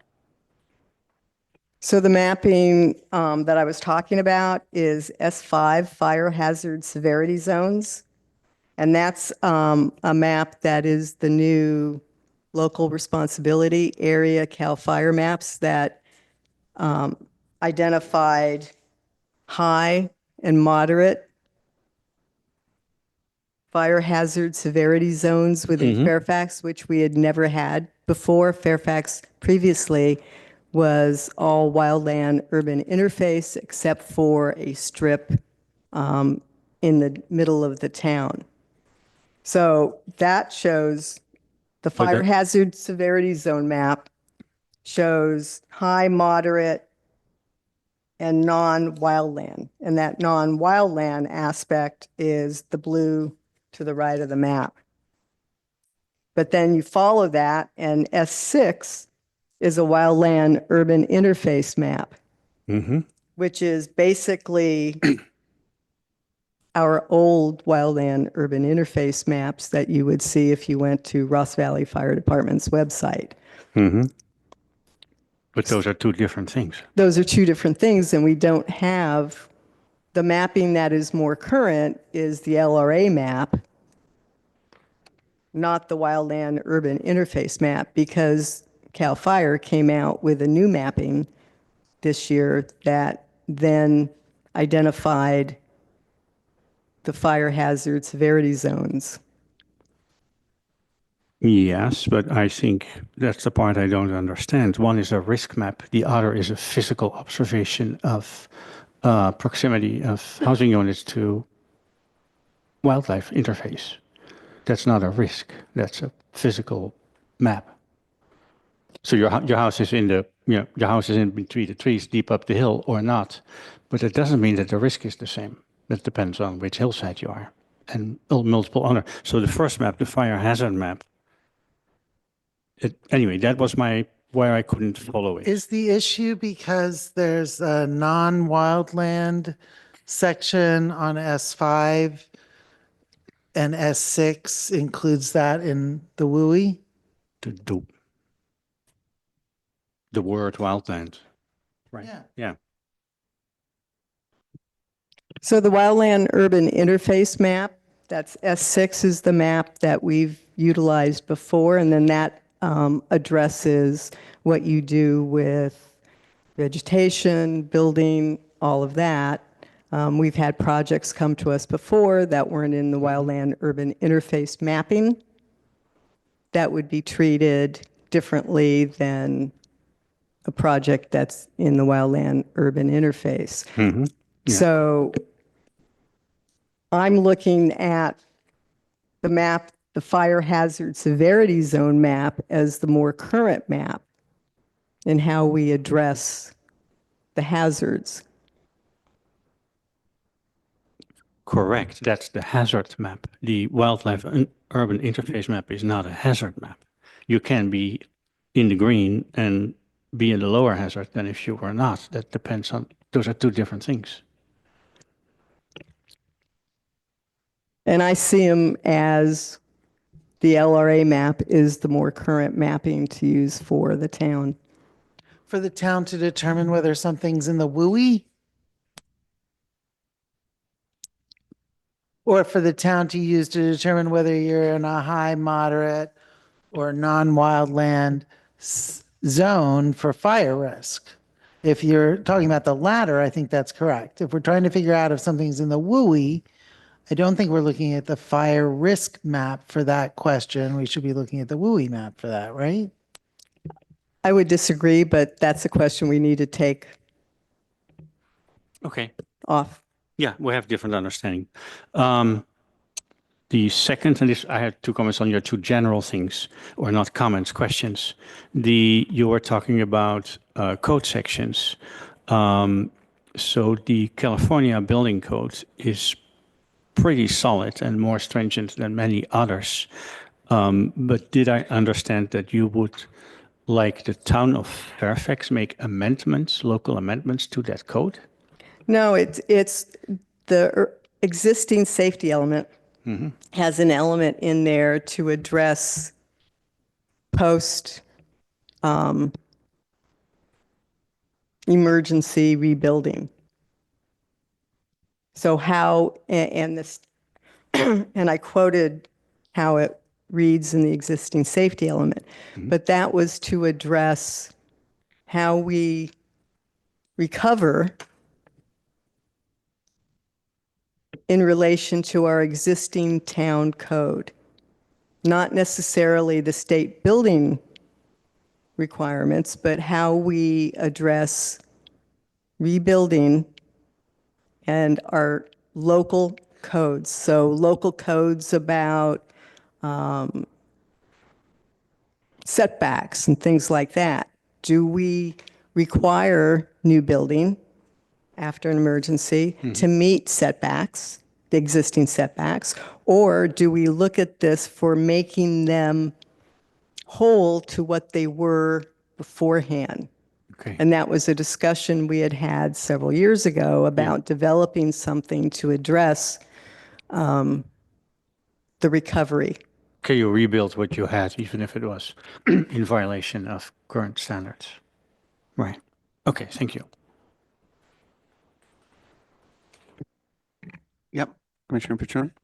Can I just ask, maybe the planning director, well, I think in light of some of the really great and thoughtful public comments that we received tonight, it might be helpful to restate what it is we're trying to accomplish here, right? We are doing minor updates to three elements as a result of new state law, the adopted housing element, and just to generally have no elements contradict each other, correct? Yeah, that's more or less correct. I would say the safety elements probably are not major, but I wouldn't characterize them as minor. They're probably more in the medium category. Right, if you and I wanna think put I've them. asked you this question before, but I Yeah. think in light of some newer folks being here at this meeting, it's helpful to restate it. Then the horizon year of the current general plan is 2030, right? And so that theoretically is upcoming, and that will be when a much larger update process will take place with a lot more public outreach, the formation of committees of citizens, study sessions, workshops, the whole jazz that planners like to Correct. do. Yeah. Can you just give us a little bit more on our expected timeline for that process? When will that process start? Well, I mean, it becomes somewhat of a budget issue. When does the town feel comfortable paying for that level of effort? Because it's generally a multi-year effort, lots of coordination. We do have a general plan fund, which is based on kind of building permit issuance. So for every building permit that is issued based on the value of there's 5% goes into a general plan fund, and it doesn't accumulate very quickly, but that helps kind of fund the general plan effort. And so, it would be up to the town council to determine kind of when that starts. And a lot of, I mean, there's no, besides the housing element, there's no like mandatory time period. I mean, just because it runs out in 2030 doesn't mean you have to start it in 2030, but that would be the goal, is to try to get a new one in place by, 2031, if at all possible. And then, for example, since we're updating these two elements here, do you think these two elements, the land use and the safety, would be updated as a part of that process as well? Or Yeah, I think if you were going to do a comprehensive update, you do all of them? update all of them. Yeah. Okay. Okay. Thank you.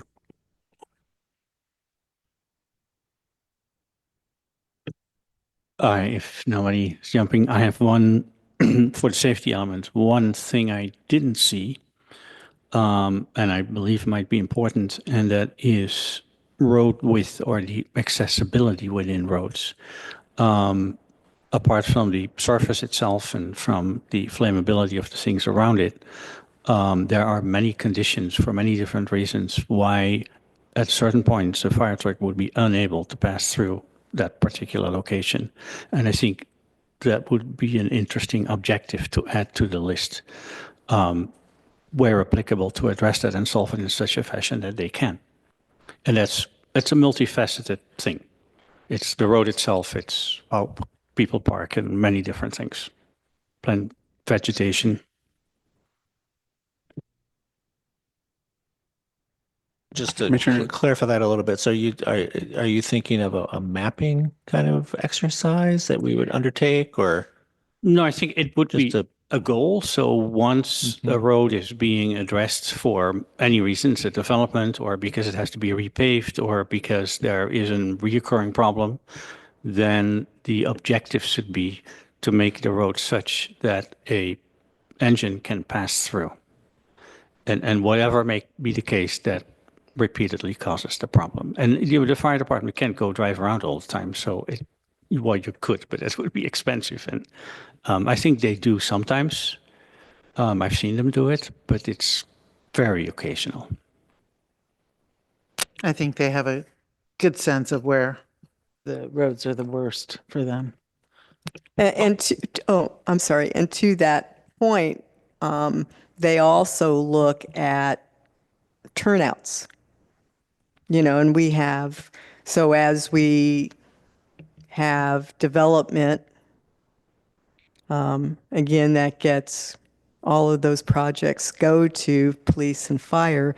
They will add requirements like widening the road to allow a fire truck and that type of thing. No, absolutely correct. Yeah. Yeah, and they do know very well, but I don't think they can go around and police that. I think it would be a goal for the town to include it as well, it's always good to have kind of policy backup because the fire department does require pullouts and all that type of thing. But if there's something kind of missing in our general plan that doesn't kind of back up that procedure, then it would be good to kind of reinforce it so that you have general plan policy support.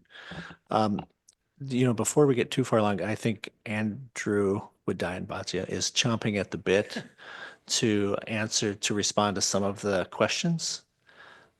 So Some of the questions from up here from the. yeah, some of the commentary from the commission, just to clarify some things. So Commissioner Newton, did you have a? we can.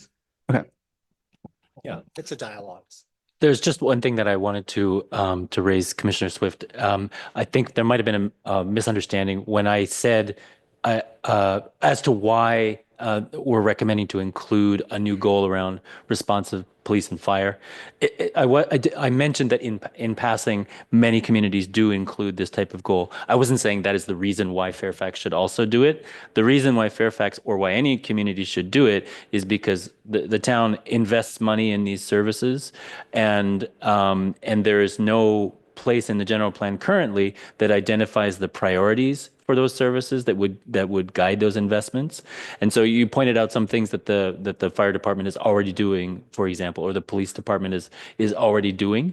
And the point of putting in policies would be to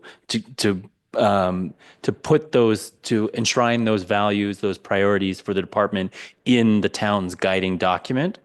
So that would be the reason for doing that. I think to your point, the term CPTED, crime prevention through environmental design, is not defined. It should have been, so that was an oversight. We can explain what that means. It's particularly important sort of in the town center or the downtown area, for example. It's the idea of where you put windows and buildings. You can, through the design of buildings and the design of the spaces between them, do things that make crime less likely. So that explanation can easily be added to the text. Anyway, I think that the intent of all of these policies was to put the departmental priorities into the general plan so that there's backup and guidance for them. I would also point out that both police and fire, so Ross Valley Fire and the town's police department, did review, comment, and their feedback is incorporated into the document that we've made public as well. Thank you, Commissioner Newton. Thanks. Okay, so I've got a lot of notes and I'm going to kind of jump around. I'm going to stay on the safety element. So goal S-2, I can't even read my own writing. S2, build community resilience to natural disasters and the effects of climate change. In other areas we've talked about natural and man-made, and I'm wondering, or human-made, wondering why we're limiting this just to the natural and the climate change. The answer to that is it's responding directly to the new requirement in state law that we identify climate vulnerabilities, but that doesn't mean we're limited to it. It can, I think, as you're suggesting, it could be expanded. I think it should be. I don't think we need to limit ourselves just because the state requirement is limited. If it makes sense to also prepare for man-made disasters. Okay, so I agree with Commissioner Swift about the LHMP, the local hazard plan being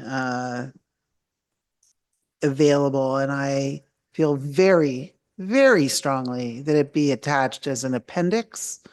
You can put the link in there too, but hey, I really don't like referring to things by reference. I want to see them attached and included so you don't have to go hunt for anything. S3 could probably, or somewhere around there, include a reference to encouraging the kinds of evacuation drills that the town performed that was referenced by one of our public commenters. An overall question I have is about implementation of programs. Here we're talking about goals, we're talking about objectives and policies, and occasionally we see some bulleted program items in these drafts.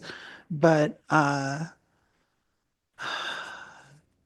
existing general plan, had a huge number of programs that, were aspirational in terms of whether they were ever going to be implemented. And the committee, I don't know, the advisory committee, the implementation committee, all the various committees that went into that holistic update of the general plan, tried to identify responsibilities and timeframes, and it was totally, like crazy in terms of what a small town can actually accomplish. So I want to understand, as we're looking forward to 2030, whether or not there's any plan to assess implementation moving forward between now and then. I see that we've identified things that have been completed and we can delete and all that, but the vast sea of uncompleted programs lies ahead of us. So I was just wondering if you had some thoughts on that. Yeah, I think one of the things that's often included in a general plan, and this might be something for your comprehensive update, would be to include an implementation chapter. what we would typically do there is to take all the individual programs from the various elements and put them into a matrix that prioritizes them, right? Near term, midterm, long term. And it identifies a responsible party for each one of those, and it identifies potential funding sources. So that's a way of organizing things. I think We haven't. is it, We have done all of that. I'm just saying that once you do that and you have the beautiful matrix, it's then a matter of having the will to actually implement Right, it. And I right. think that's where, given the size of the town, the vast number of programs and aspirational things we want to do, and then the reality of, well, we got 8 other things we got to address right away because the state just enacted 15 new bills. You know what I'm saying? It just becomes like it's just going to gather dust on the shelf. And I'm just Yes. curious about, like, because we've done all that and that was a lot of work. But where does it take us? Right. And I think it comes down to, as you say, prioritizing and understanding how much can be accomplished. And so it's always a challenge with a general plan update.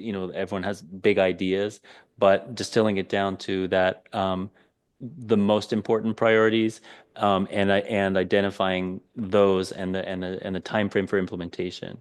I think it's the way that this particular update is happening. I mean, it's being driven by the need to have updated the housing element, and that's triggering the need for some targeted updates to other elements. It's more difficult to do that sort of holistic process. It's better done in a comprehensive update with community involvement and probably a general plan advisory committee that can help identify those priorities. So I guess what I'm saying is I think what staff will be doing, on an annual basis is looking at the general plan and identifying in their annual work plans. So the various departments would have annual work plans. Based on what's in the general plan, what needs to be done, they're identifying priorities on an annual basis and that goes into the budgeting process. So that is happening on an annual basis and will continue to happen, each year until the next comprehensive update to the general plan happens. But at that time, it would be good to think about building into that process the effort to develop an implementation plan with a view towards actually implementing it so that you're not biting up more than you can chew. Yeah, and I just wanted to add, we do report every year through our annual planning report, kind of what we've implemented in terms of the general plan.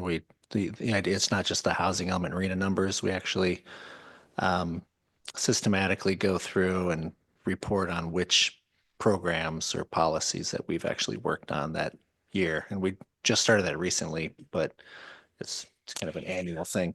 Yeah, I mean, I know the Planning Commission is assigned to some of those programs. So to the extent that you do that, if you could report back to the Planning Commission on the programs that affect us that are part of that, I think we'd all appreciate it. I mean, in terms of looking forward, I am just going to recommend that the planning department consider calling for a community committee to help gear up for a 2030 general plan update by doing things like looking at the existing programs and I don't know, helping to grease the skids on moving to update open space, conservation, circulation. We've got a number of different organizations within the town that can help with those efforts, like the Open Space Committee and things like that. So, shout out to Councilmember Egger for helping me look through the Open Space Committee element from the 70s and the conservation element when I was head of the Open Space Committee. And, it took us a couple years, Pam, I think, to get those elements updated. And that was all driven with community members volunteering their time. So when we're looking at tight budgets, I think that might be a good way to kickstart getting things going, in the 2026, 27 timeframe to get us prime to where we want to be by 2030. But I'm getting off focus here, and I want to go back to this. You know, a lot of what we're doing here is to make sure we're eligible for FEMA funds.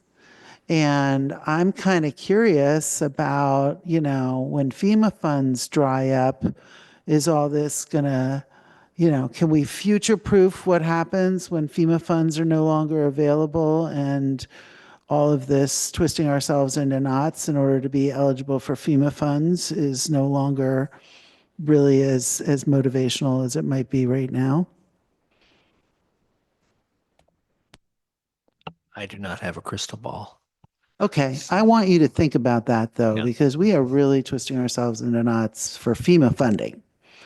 And, you know, just like everything else, you know, it may I not don't be think there. it's just FEMA funding. I think anytime you apply for any sort of reimbursement funding from any source, if you don't have an adequate general plan, you are going to have less of a chance of getting the reimbursement funds or the mitigation funds. I mean, basically any anytime you want to use other people's money, OP, you know, M or whatever it's called, they're going to look at whether you have your act together as a town, and they're going to pick, they may be picking between awarding grants to several different jurisdictions, and they're going to be more inclined to give the money to jurisdictions that have the policy framework in place to support the money that they're asking for. Well, then I think when we're briefing town council and others on these issues, let's not just focus on FEMA funding Yeah, as that's a good the point. motivation for doing all this. Then I think it needs to be a more robust discussion than if there's other issues there. Okay.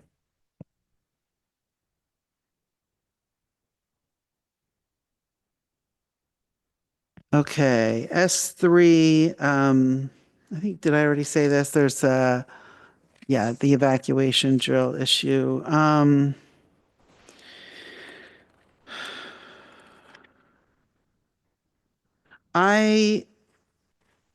I really want to keep the wildland urban interface zone map and had some concerns about, let me find here. All right, let me start again here. In the safety element, there's some language about, let's see, page 11. Let me get that.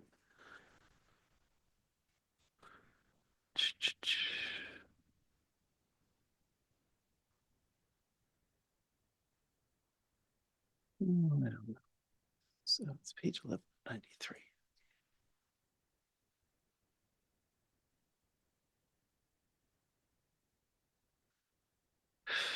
So it's on the first page of the safety element. There's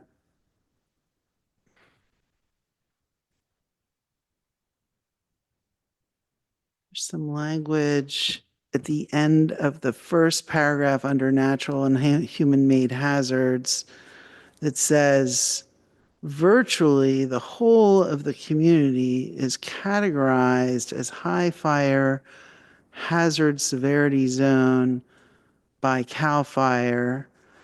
And there's a reference to S1 through S6. But when I look at S5, I don't see virtually the whole of That's a the very good point. community. That text is referencing the prior fire maps when there was most of the town was categorized, but it doesn't reflect the new map. So the new map was inserted without updating the text. That's why there's a mismatch. All right, so you're gonna Yes. make the text jive with the new map. All right. Can I also just, on your prior point about drills, I wanted to point out that there is policy S26. It doesn't say the word drills, it says exercises, which I think might be getting at your point. Take a look at that, and if it doesn't fully address it, we're happy to add more, but Okay, I'll look at that.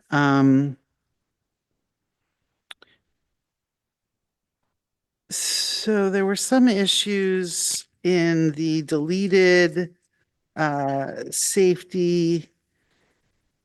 Oh, I'm just trying to think. Well, okay, in S1 3, let me pull that up here. S1 3.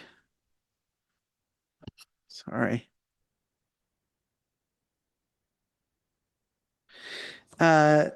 There's a reference to new development in areas not covered by sewers, I think.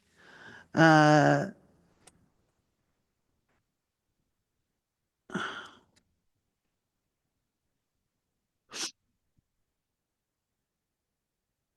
think what I was thinking about was there was a place about removing from the existing element the idea that we wanted to discourage new development in areas where there wasn't existing infrastructure or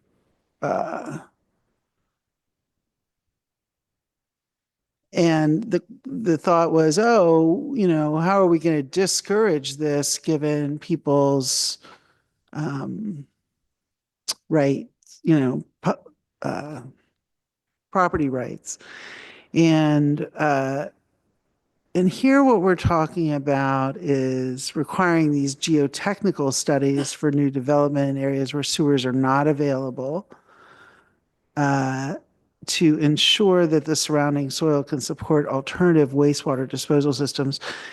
And I'm wondering if the planning director can explain to me what our policy is for development where we don't actually have sewer lines.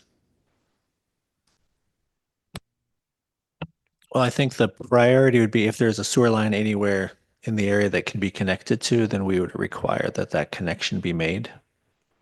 But there could be some areas where you just couldn't do that. I think that's what this is getting at. There may be remote areas that are on the wrong side of a hill or that could not be accessed by the existing sewer line.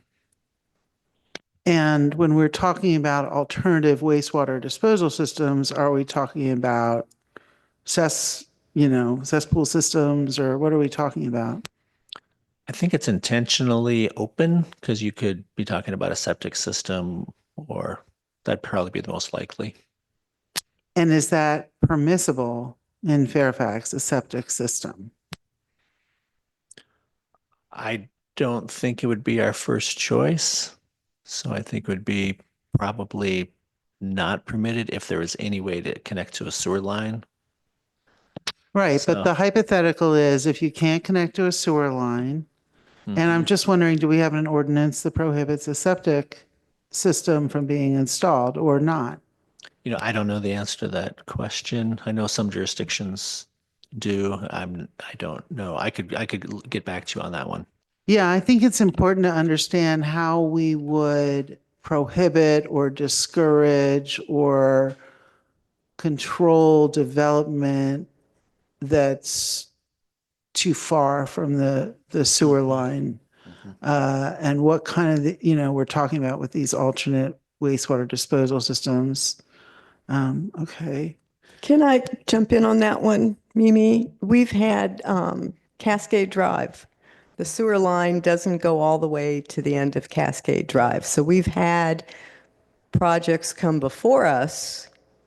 One project I know of that was beyond the sewer line, and it's within a residential area already, that had to put in a septic system. And when that came before us, and I can pull up which parcel that was, but that septic system, there were several agencies then that got involved with that system and the approval as a part of the application. I do remember that, but I don't remember getting to the crux of what our local ordinance requires with respect to wastewater systems.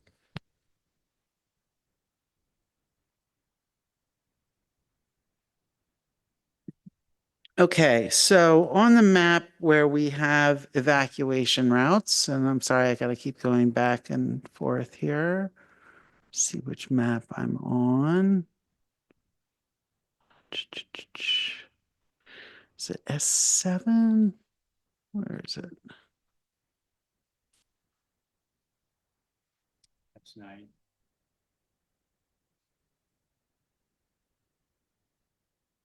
Pretty sure it's S8.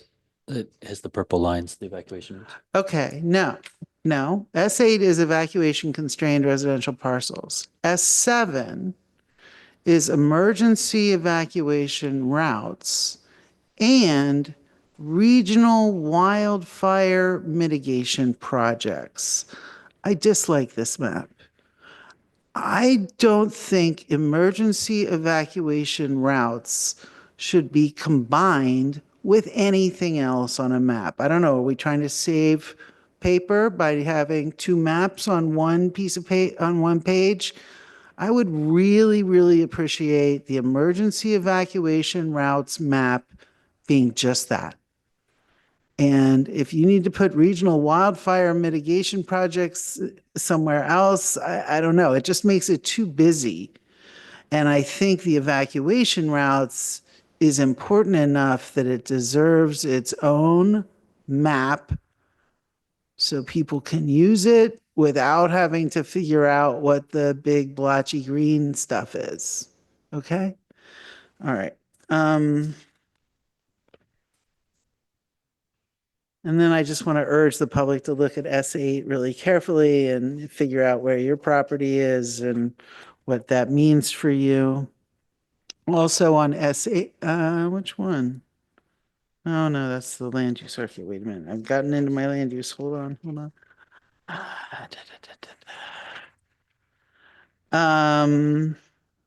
So I do agree that this is the opportunity for us to engage with the public. And, I'm sorry it's not a Saturday afternoon workshop where, we can all sit around tables and kibitz, but actually I'm glad it's not a Saturday afternoon workshop so we can just not waste our Saturday afternoons talking about it. But I do encourage those of you in the public who are interested in all this stuff to stay engaged and, be an advisory committee of your own to us when we have opportunities for public comment, including at our next, in the future as this moves forward.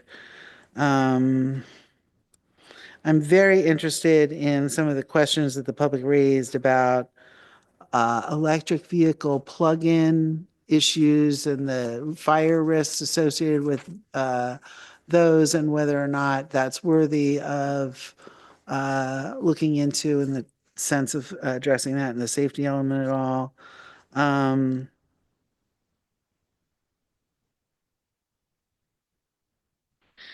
I do think that it's possible to have an assessment of where there are water resources here within the town that the town maintains. So I'd still like to explore that a little bit. I think for signage that has been raised in the past in terms of evacuation signage. And the issues are, nobody knows which way the fires are going to be before the fires come. So that's probably not a really effective solution potentially. Yeah, that's exactly right. We had it in an earlier draft, and the fire department review, they asked us to take it out for precisely that reason. You don't know which direction to go. It's going to be different depending on the emergency, depending on the context. So they thought it would be confusing.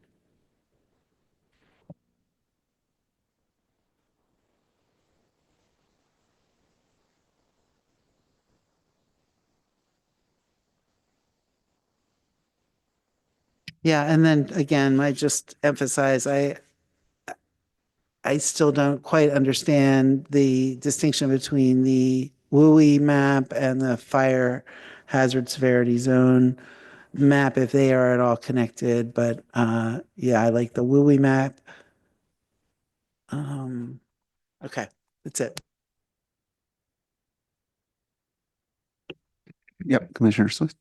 Can I go back to Mimi mentioned that S8 evacuation map, and that is the one that I asked earlier about which map shows is the map that would have residential areas, streets that do not have at least 2 evacuation routes in accordance with S99, AB 99, and you referenced the S8 map, which I thought you might, but I didn't really speak to it.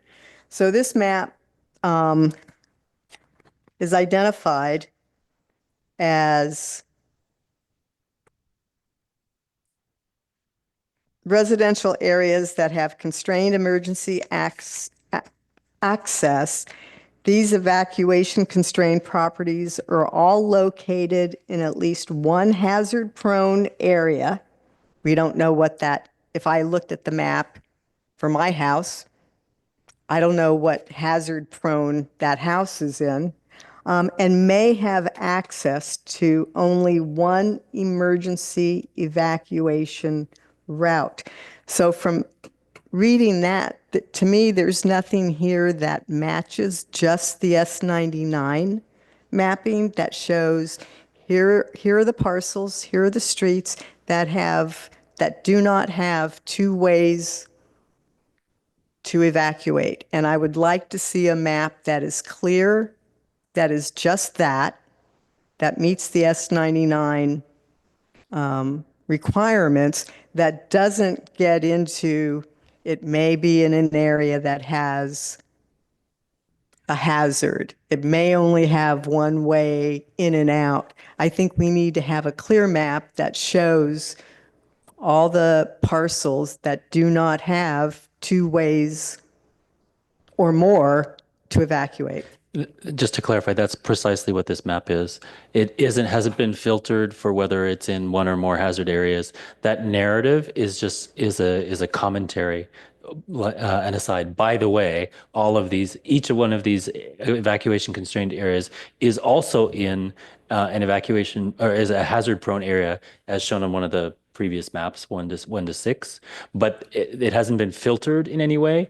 This map is purely showing parcels that do not have 2 points of access to an emergency evacuation route. But if I have a parcel that does not have 2 evacuation routes and is not in a hazard prone area, would that be on the map? Because the narrative here is saying the properties are all located in at least one hazard prone area. So are there not parcels that don't have 2 evacuation routes that aren't in a hazard prone area? No, there are none in Fairfax. That map also doesn't make any sense to me. I live on a little square where Mono hits a little alley and then goes over to Inyo, and Inyo goes back out to Pacheco. And the neighbors at the end of Inyo are all marked as being in the no 2 ways out. And then the houses at the end of Mono, exact same spot, are not marked as there's only 2 ways out. So I don't understand how that's possible. I think what would be helpful is if you have areas where you have questions, if you can mark them on the map, because my GIS technician who made this spent a lot of time trying to fact check, using Google Earth and trying to confirm. Like, for example, Commissioner Swift, at the last meeting you raised a question on Cyprus, and so I asked her to double check. There's a portion of Cyprus that is shown as having emergency constrained parcels and another portion of Cyprus that doesn't. And when I asked her to look into that in particular, she was able to provide an answer as to why a portion of the street is shown as having 2 access points. So my point is, if you want to circle this map and ask us to look into it, we can provide a specific answer to why one area is or is not.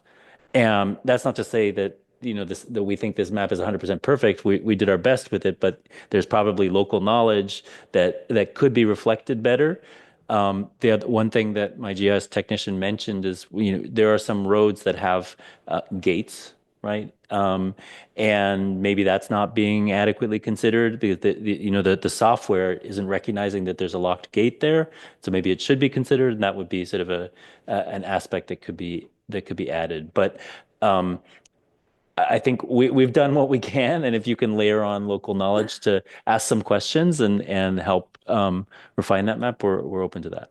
Well, I think we should crowdsource this. I think we should ask everybody in town who has access to a computer and can look at this map S8 in the draft safety element and figure out if it makes sense in terms of where you are and whether you think you have two routes at least of evacuation. Thanks.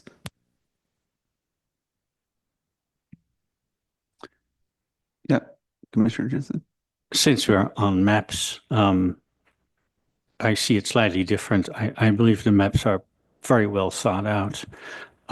Maybe I use maps. Maybe it's different if you're more familiar with it, but I find them very clear.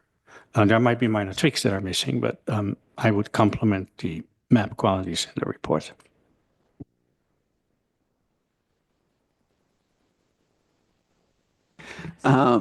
Yeah.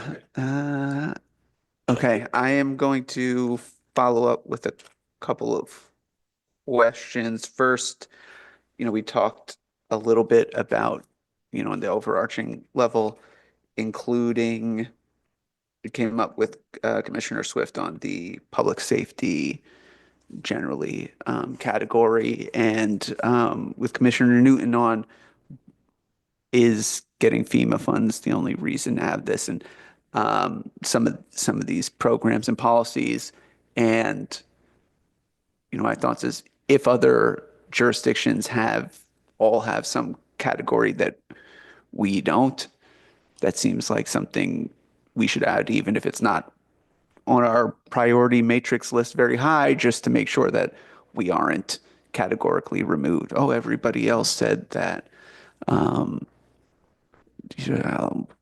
landslides pushing cars into the middle of the road is a concern, and you didn't, so we're not going to give you money for that. But to Commissioner Newton's concern, is there any, because a program or policy isn't included in here, is there any way to require the town implement it, or is it really a matter of prioritization and making sure that we want this as focused and with a easy to read without getting confused? I think maybe the answer to that is for example, if it's a state law, it's still a state law, even if it's not in your general plan. But it's clearer if all of the state requirements are reflected in the general plan. So you have, so it's clear to community members, that the general plan reflects all of the state requirements and then also reflects local priorities.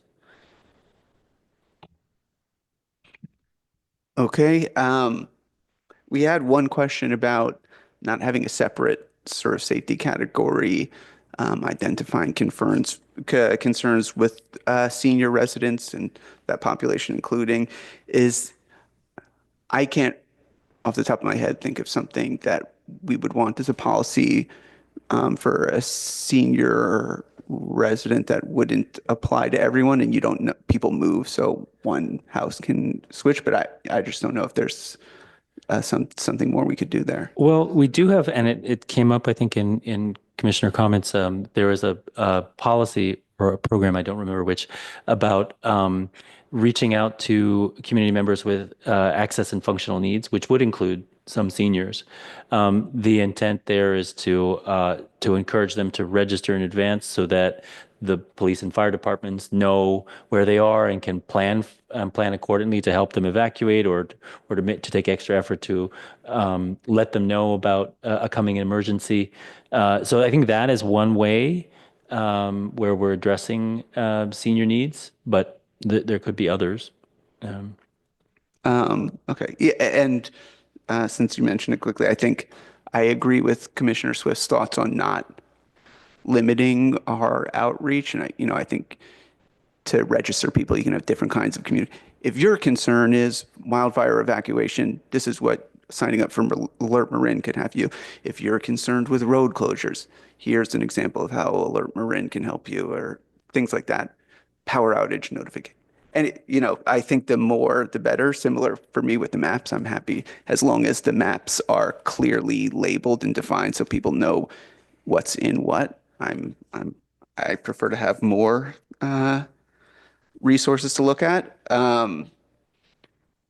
Would say I think just we can definitely take that on board, and it came up in a couple of other comments too. Sometimes the policy or the programs are written to.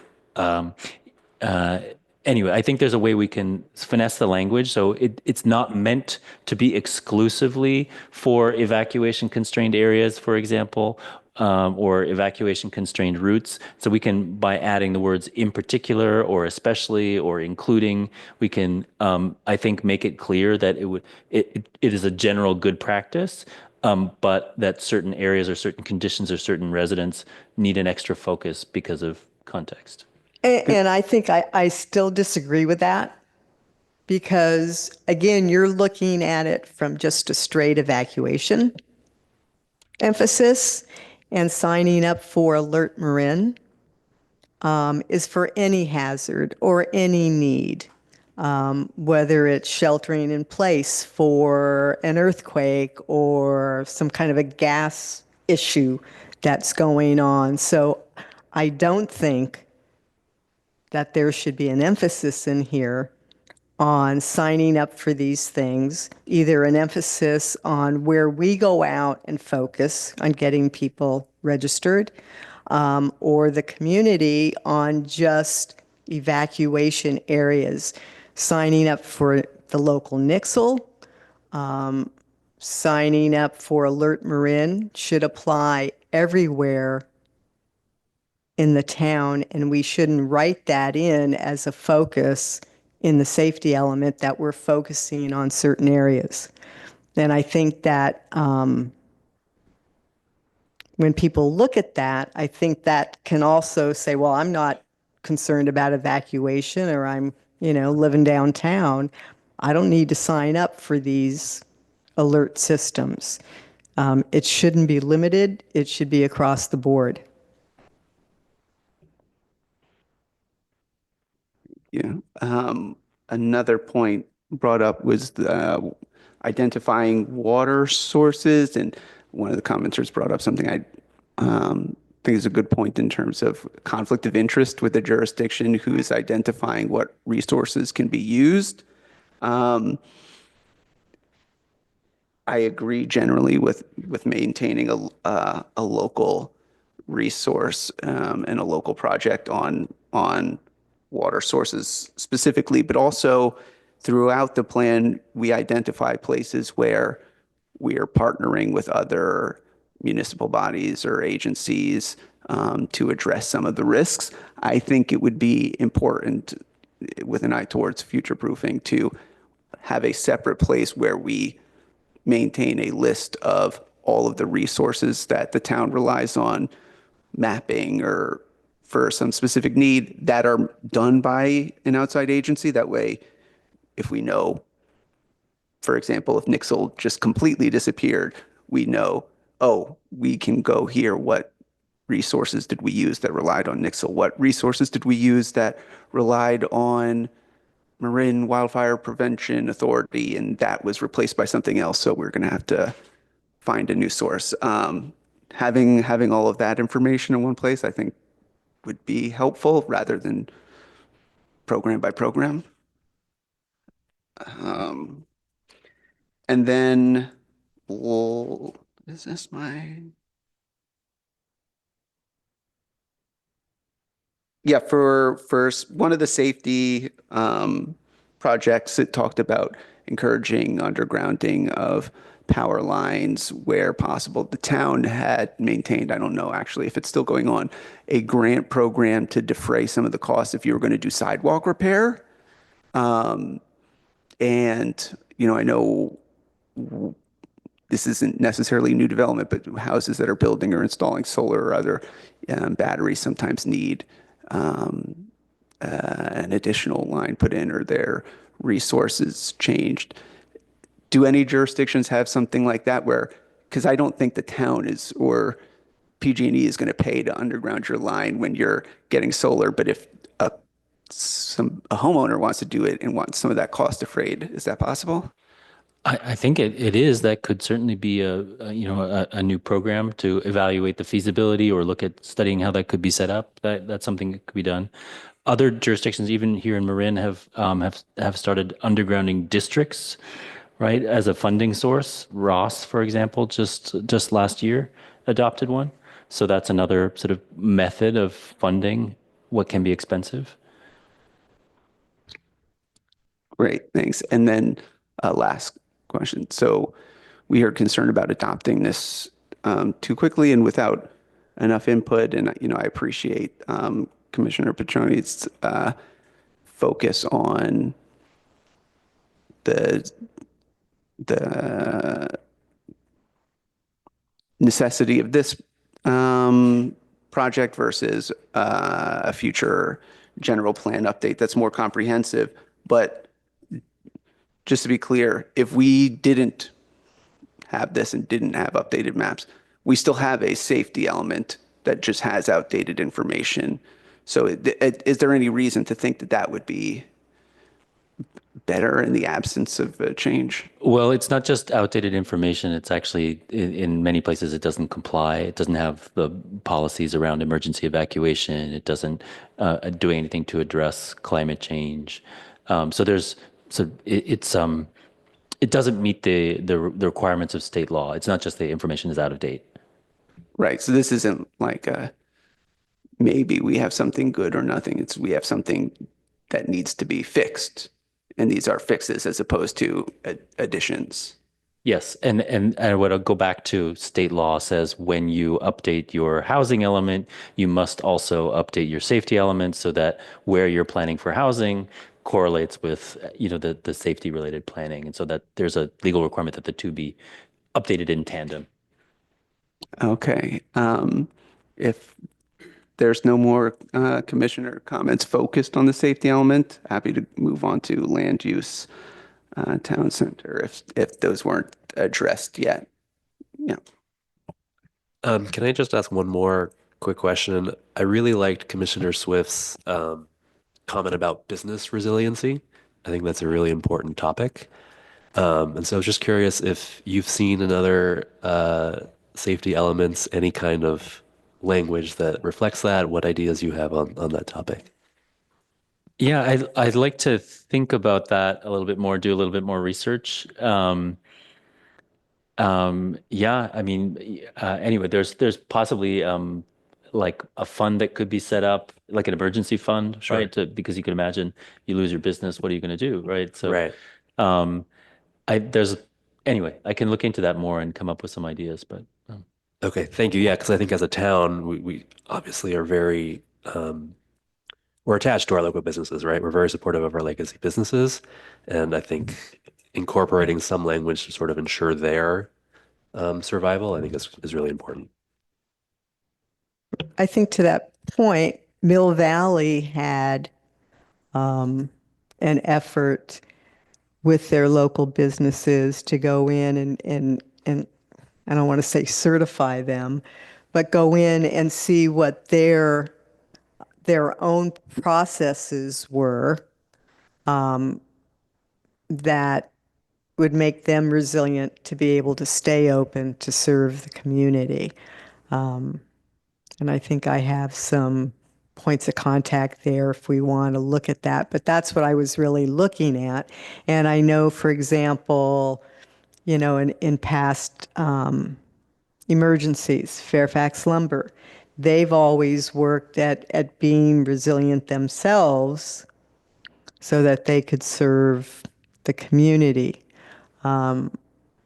So we need to do that from that perspective. A, because we want our businesses to stay open and be resilient, but also because they do serve the community, and it's a community-wide effort.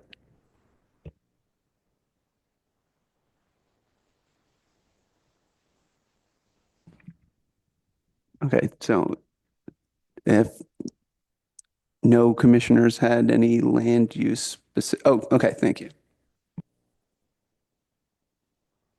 Oh, I got land use comments. I didn't want to take up all the air in the room. I mean, Commissioner Kelly doesn't have any comments on any of this stuff. You want to take a turn?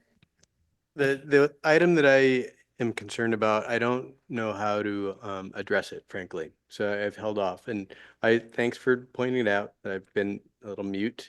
I'll say it in a question to the group, I guess. And it was an item that was called out by some of the members of public, and that's resiliency with regard to our water supply. And I think that Commissioner Newton, you also mentioned it. And I don't know what a possible solution is, frankly. And the only item that I see that addresses it in the current draft is S1.18. And it just says that we're going to coordinate with MMWD and the language is for adequate and sustainable water supply to meet fire needs. So that doesn't talk about peak need or, to me, resiliency in time of great need. And I don't know whether it's just, at least addressing the language in that one section. I'm concerned about the town growth and future proofing and ensuring that we have adequate supply future proofed into our system. And this one sentence or this one paragraph doesn't address that to me. But I don't know what the solution is. Unfortunately, I think we're our hands are tied with the one source that we have. I can relate a story of a project that I'm very familiar with in another jurisdiction in the town of Santa Cruz, where the burden that a particular project was going to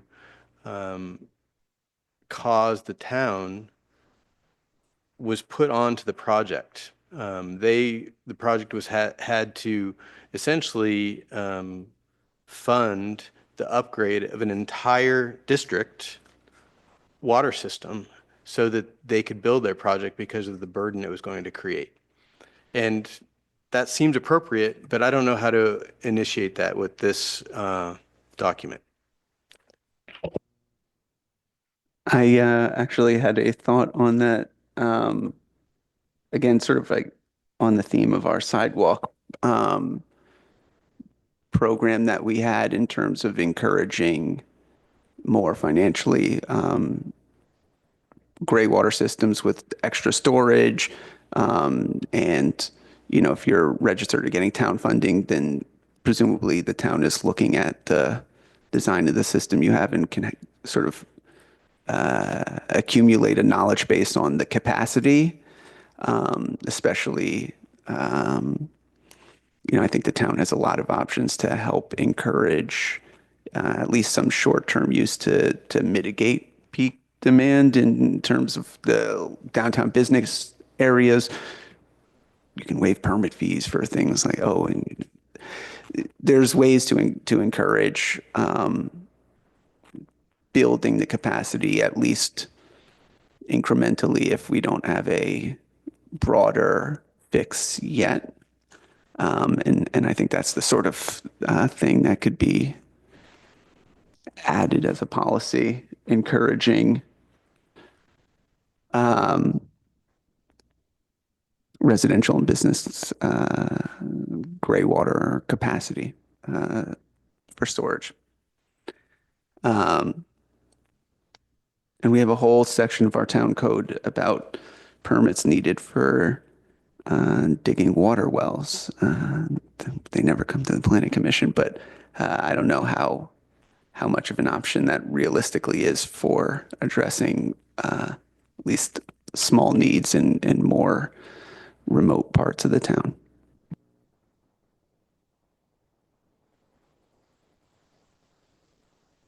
Ad hoc motion for a bathroom break. Yep. We are, yeah, it's about to be 10 o'clock. Do we need a motion to continue past 10? Yes. I move to continue past 10 because I have more questions. Give a second? Second. So is it a 5-minute break? Yeah. All right. All in favor to continue past 10? Aye. Aye. Okay, and let's make it a 7-minute break and be back at 10:05. Recordings. Thank you for hanging in there with us.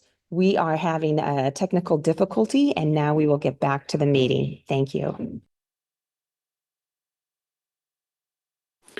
Okay, my question, can you hear me?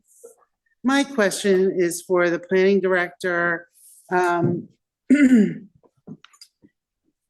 There's a reference to the village feel of the community. And, yeah. And, you know, a couple of years ago, we had a former planning commissioner come to the town with recommendations to change a lot of the language in the general plan that reference, you know, small town character and feel and stuff to different things. And I can't remember whether that resulted in any changes. Have you guys incorporated the discussions that happened back then into this use of the term like village feel? Because I just can't remember what happened. I believe that has been incorporated into the general plan. We can double check. I do know we do have a record of that, so I can double check to make sure that all those changes are incorporated into the general plan. We definitely took out references. The word character is not in there. That was removed intentionally. I didn't hear anything about village being problematic, but definitely the word character is not in there. And I think that direction was reflecting the process you're talking about. Okay, thank you.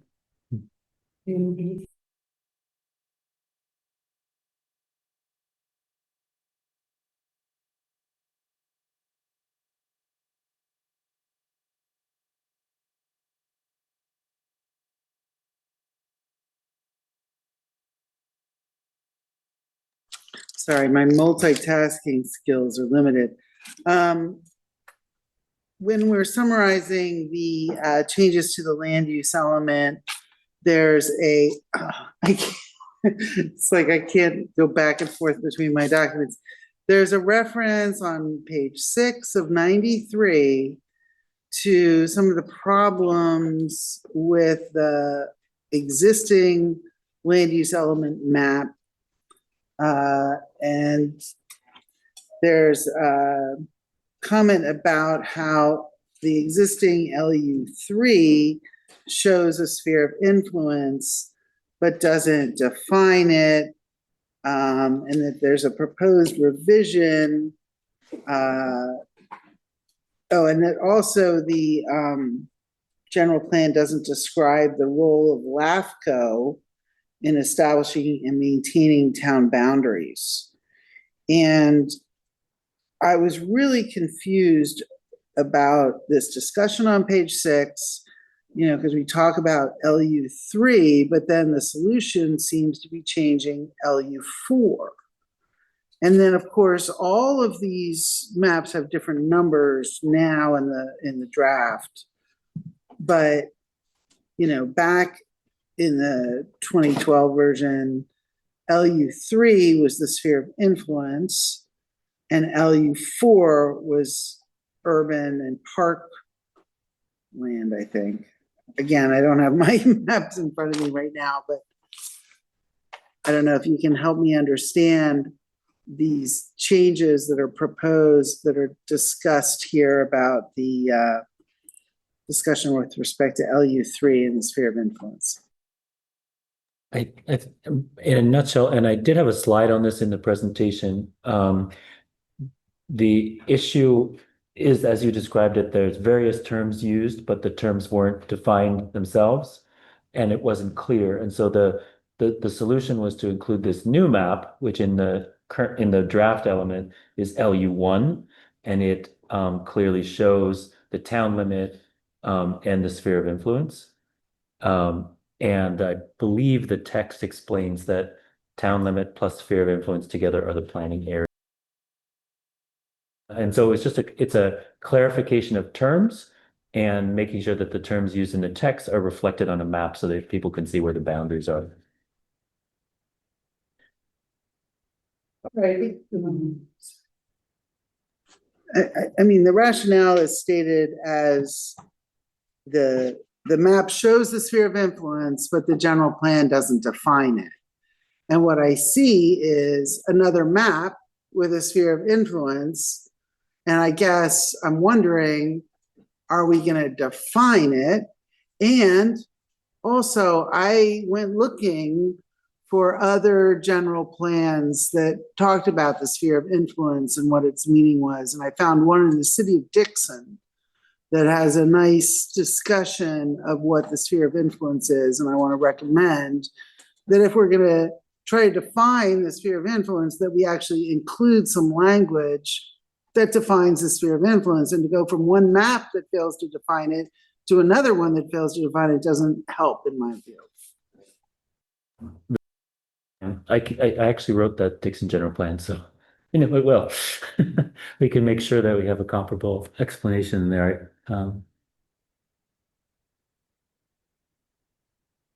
I jump in with a quick question on that? Is the sphere of influence any? I don't think anyone's going to hear it. Hold on. Actually, I can't hear him. Oh, you can? Just because when he was mic'd over there, it was loud enough that your computer's catching. I will bring this back.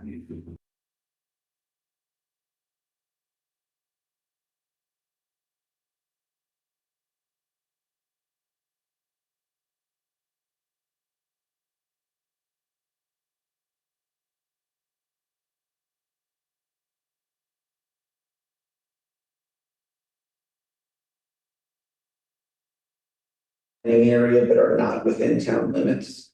No, that's what it is. It's defined by LAFCO as areas that could potentially in the future be annexed into the town. Okay. That's just what I wanted to. Yeah, there is an explanation of planning area. I will read it more closely, but make sure that those. Yeah, I know terms the are- definition of planning area, and I just, to the point that sphere of influence is defined, it's got its own SOI that's used. I just didn't know how much that's used as opposed to planning area. Yeah, that would just, as Commissioner knew you were going on, that's just something I just wanted to make sure I understood.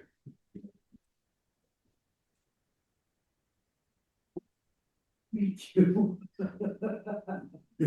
You're a walking.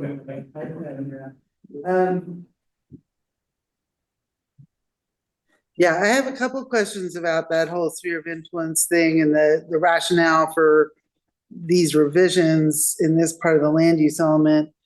One of the things it says here is that the general plan doesn't describe the role of LAFCO in establishing and maintaining the boundaries in the town. There is a reference to LAFCO in LU 6.131. I don't see a mention of LAFCO otherwise in what is being proposed to be changed here. And I understand that there was a subcommittee, when I looked at the matrix, there was a subcommittee that said we're not annexing any land, so we're deleting all these references. Is that right? But the sphere of influence is supposed to be land we may someday annex. So I don't understand how a subcommittee could be saying, oh, we're not going to do that if we have a sphere of influence. There's all sorts of programs and policies that have, hey, we want to look at development plans outside the town boundary, but potentially in our in that open space, or you know what I mean? So there are things that we want to have a role in reviewing outside the town boundary in the sphere of influence. And I gather that, at some point, hey, we were thinking of, annexing some land out past the Edward Grove.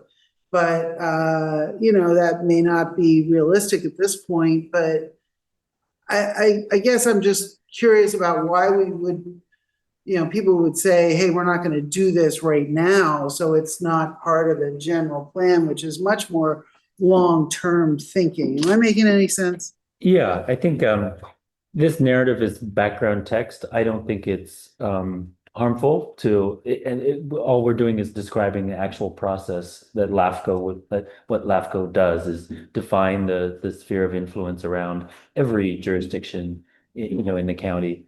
And so that is background information that could be added. I think the thinking of the subcommittee was it was extraneous information. Since the town, it was their opinion that the town is not going to be pursuing annexations, having that information in was superfluous. Agreement for clarification, LU6 is not in the document. I think she might have been referring to the 2012. Sorry, okay.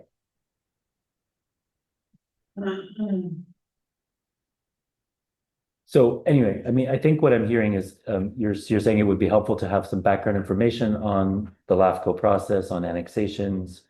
No. No, that's not really what I'm saying. I'm just trying to understand the argument for why these changes are being made. And when I was reading page 6 of the staff report, there was, hey, we're going to make these changes because of this and the other thing. But then the changes that are suggested don't seem to have anything to do with that and the other thing. It says we want to update the element to align it with the government code 65300.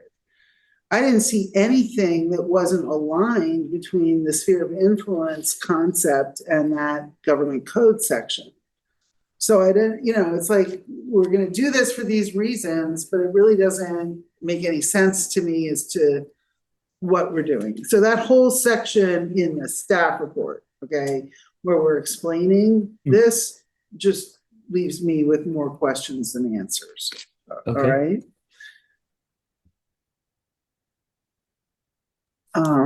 Also, I'm getting confused as to which one I'm talking about, LU4 or LU1, but there's one that has the map. There's one that has the PCAs, the priority conservation area on it.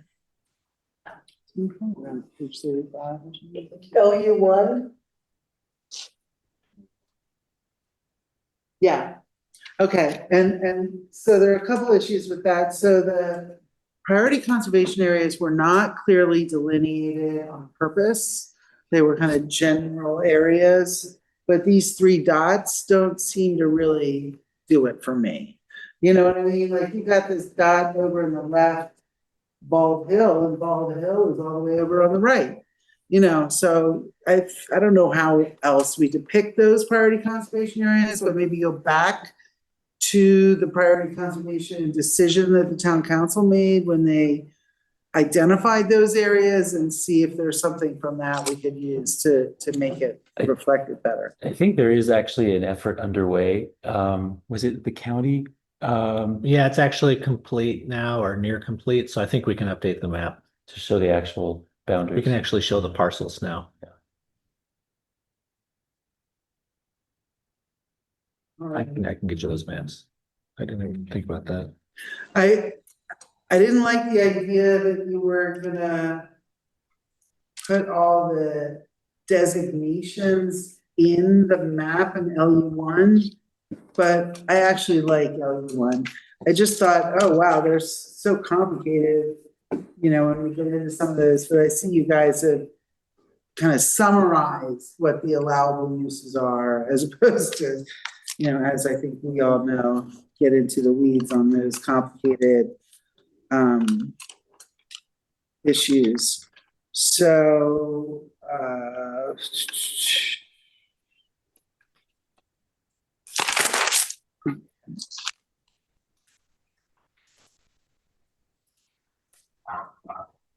okay, also on that same map, there's a reference to, Sir Francis Drake High School. It should be Archie Williams High School, and hopefully we can update those things. There's also a reference on page 41 of 93 to open space. It's where you've defined open space.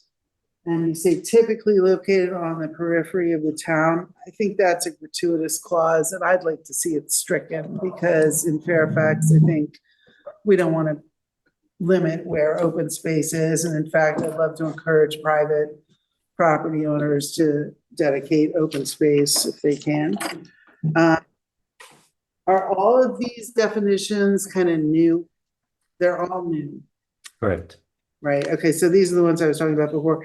Is a duet home a duplex? Yes, to kind of duplex. Why are we using terms like duet instead of duplex?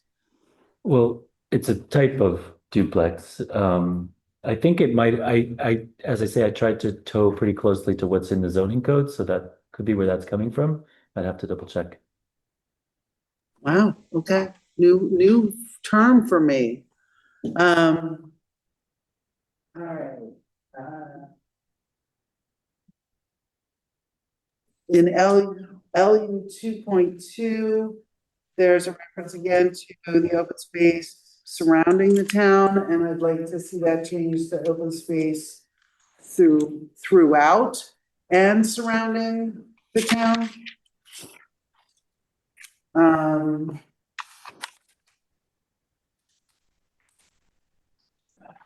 LU 3.1.1.4, a reference to branded amenities. And that struck me as like things that are particular to the town that provide amenities, like, we've heard about a lot of bike related amenities, the parklets might be your amenities. Are they, this is not a term I love, okay? Branded amenities, let's call them Fairfaxian amenities, because branded sounds like very un-Fairfaxian, frankly. Our brand is no brand. Okay, 3.1.1.4. It's the fourth bullet on page 15 of that bulleted. So I gave it a number.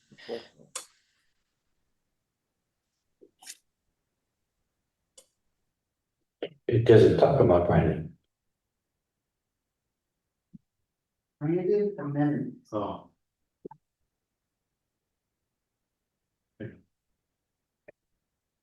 I mean, I had to look that term up and I couldn't figure it out, and then I just had to use common sense, and I don't like using common sense, so let's not make me do that.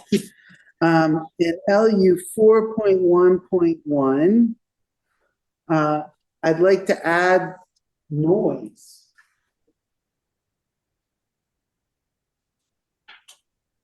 Doesn't make sense. That's not what I wanted to do. 4.1. All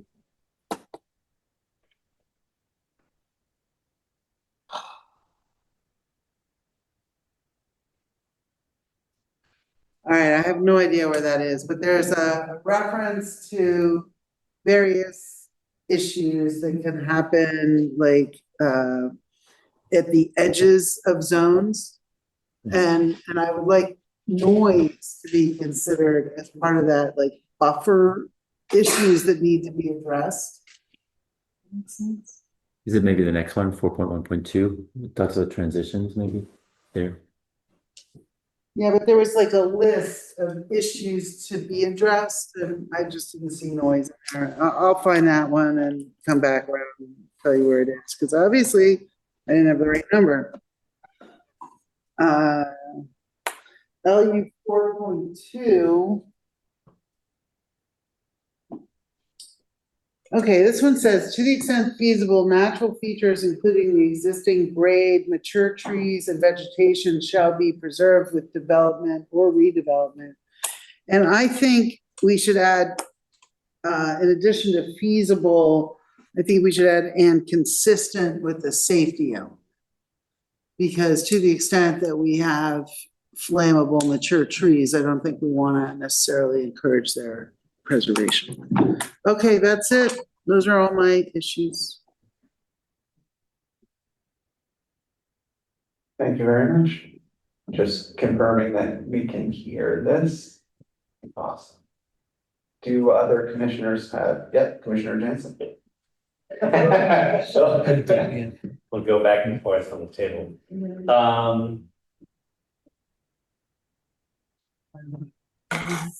Okay.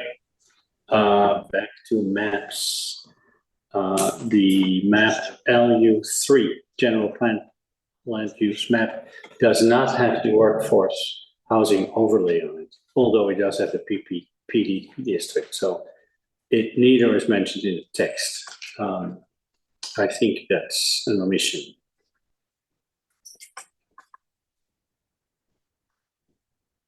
And of course, there's more to say about that, but that's for a different meeting.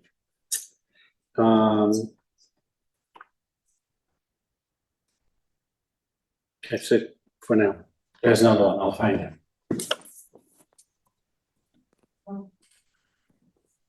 That reminds me of one of the issues that came up was, I think it was Kevin Curtis was asking about the workforce housing overlay being a double dipping issue with respect, was that what it is? It was the double dipping of state and local benefits? Offers increased density in exchange for a deeper commitment to affordability. So it's got that sliding scale, which is effectively a local density bonus. And the issue that the community member was raising is that state density bonus then stacks on top of that. Anyway, I'm going to go into a little bit of a rabbit hole with the details of this, but for the purpose of the housing element, you cannot consider state density bonus when calculating the capacity of a site. And so to demonstrate capacity to meet the RENA numbers, we could only use, what the town could control. And there wasn't a way, short of finding new sites to rezone, to demonstrate capacity to meet the RENA, unless we did it the way we did it. There's the thing, and it's true not only in Fairfax, it's true anywhere throughout the state, that on top of the maximum permitted in a local jurisdiction zoning, state density bonus stacks on top. Can you repeat that last part? Yeah. The last sentence? Yep. Anywhere in the state, the maximum allowed under local zoning, state density bonus will always stack on top of that. And as the community member pointed out to us, the general plan, all the elements are living documents. We can amend them up to 4 times a year. What would the ramifications be if we decided to also modify the housing element at this point in time to address some of those issues?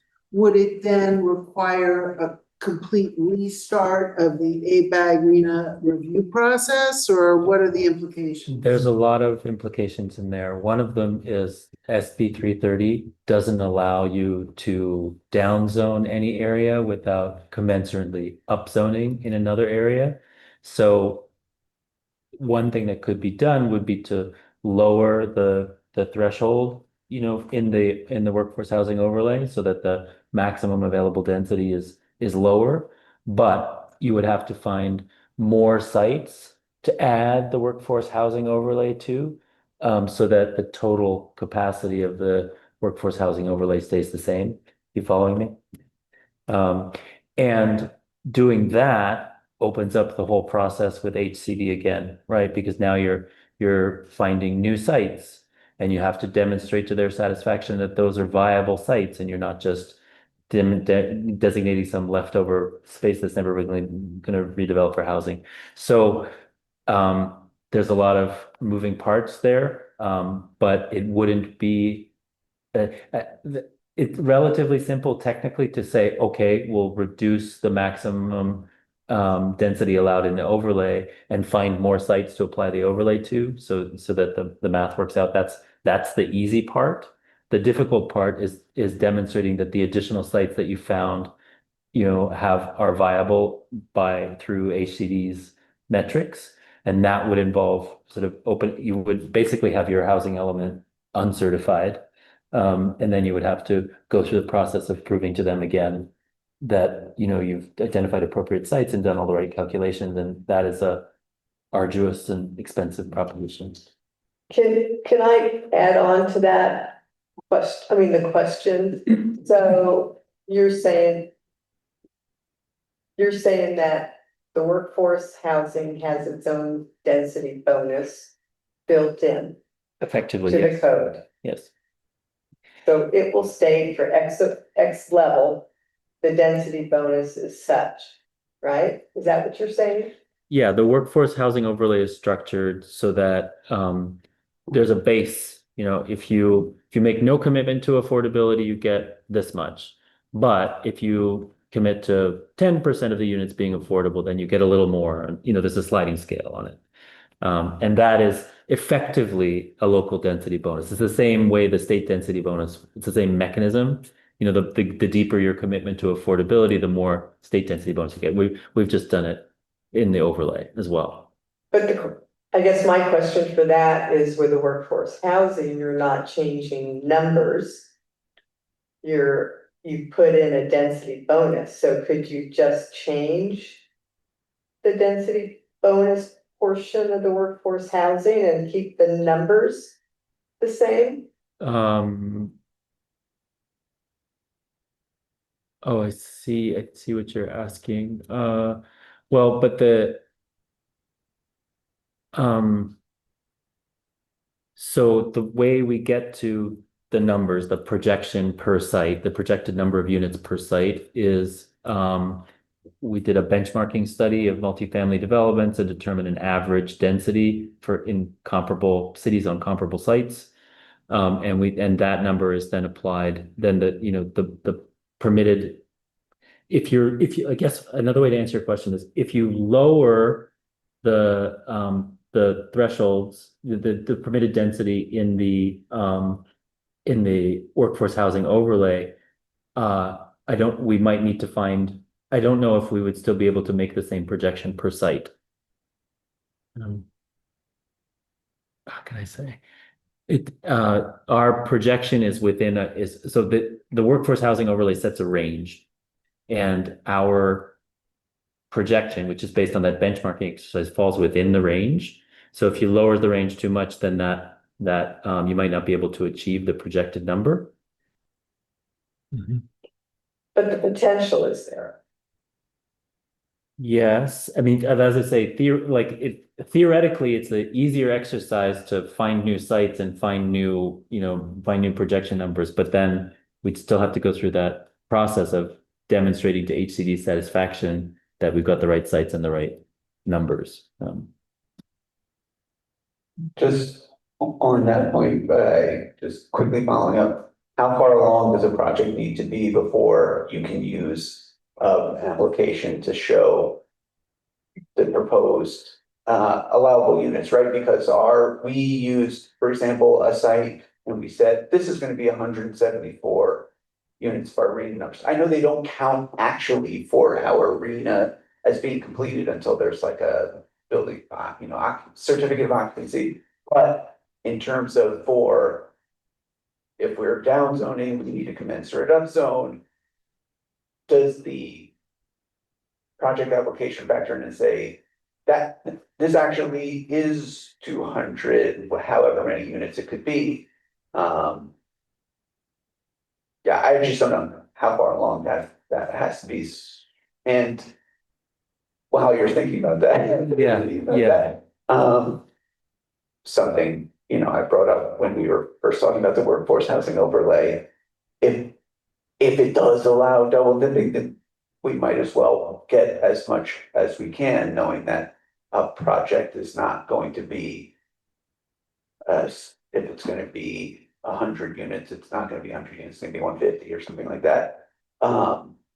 Does it restart the whole HCD review process to amend it to put back in prevailing wage requirements and actually say it's not the low area median income that qualifies you, it's very low. I don't know if that would restart the HCD process.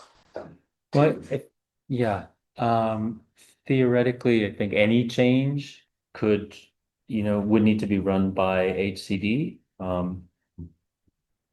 So, and I mean, it's just a question of how big a change and how big a deal they think it is, so that's maybe the easier answer to the second question. The first question, can you ask me one more time, first question? Yeah, the first question is, so we've identified sites. Part of the issue you were describing is that it's actually in practice difficult to identify sites to get your arena numbers, especially with the high numbers that were set this cycle. If a site has an actual proposed full SB 330 application for a number of units above what we said it was in our arena calculation, so to get to 490, we said it's gonna be 100, there's an application for 150, do we only need? Yeah, that's an interesting point, actually. I think if that project is permitted, right, at the point at which entitlements have been issued is the point at which you can count the units towards the arena. So if there's a project with, what is the number? 200 and 200, let's just say, Yeah, if there's hypothetically, if there's a project with 200 units that's been entitled, then the zoning map clearly has capacity for those 200 units. And then you only need to demonstrate capacity for the delta with an appropriate buffer of 10%, right? So I see where you're coming from. There is that possibility. It would take also consideration of the SB 330 factor that you can't down zone without commensurately up zoning. So I think that's the kicker. Yeah, I mean, if we have like 5 workforce housing overlay sites, we thought one was gonna be 100 units, now it's gonna be 200 units. Can we later amend the workforce housing overlay so that if a new application comes in for sites 2 through 6, there's a different? I think thinking it through, I think the answer is perhaps no, because the number that's in the housing element is what HCD calls a realistic projection, right? Which is not the maximal projection. And so if any one site exceeds it, it's a bonus from their point of view, right? And so they would still see removing sites from the workforce housing overlay or lowering the maximum permitted under the workforce housing overlay as a down zoning. And you would need to commensurately upzone to stay in line with SB 330. Okay. So complicated. Yeah, I dive a little deeper in that. This was on the list of things, of course. But it seems like there's something fundamentally wrong. So I don't understand that. So we established, or basically we got told what the arena numbers would need to be. So you make a plan to meet those numbers. And then in order to get there, you take action to modify the zoning with an overlay to be able to reach that. Once you've done that, why would you need a state bonus? And vice versa, if the state wants that, why do we need to change our zoning with an overlay? Because the bonus of the state will make it get there. It makes no sense that both of them would be simultaneously active. That is a complete failure. That can't be true. That is logistically nonsense. So, are you really sure that that's true? Is that how it really works? They make you modify your zoning to provide a bonus to get to the required RENA number. And on top of that, they kick you in the balls to make it even more. That makes no sense. I think we've gone down the rabbit hole.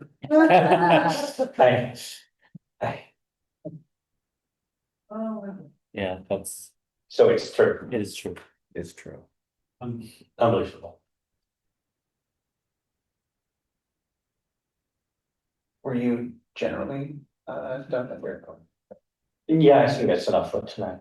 Okay. I have a couple of quick ones from public comments.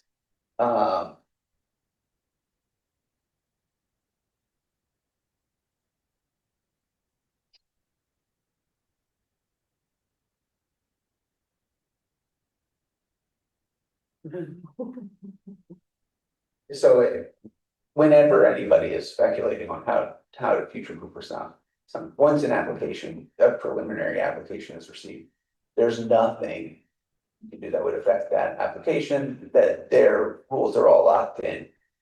Potentially, you can suggest some changes for projects that have not been applied for yet, but most of the ones that would actually have an impact would require your housing elements functionally being decertified and while you try and make that work. Okay. Just wanted to make sure I'm set on that.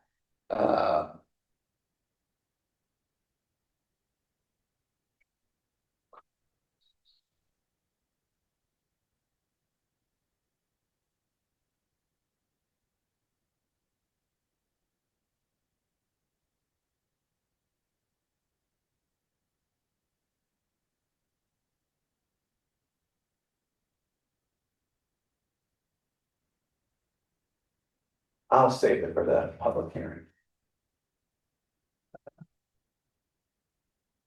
And regather my thoughts. Yeah, so does anybody have? Then I think we can adjourn our.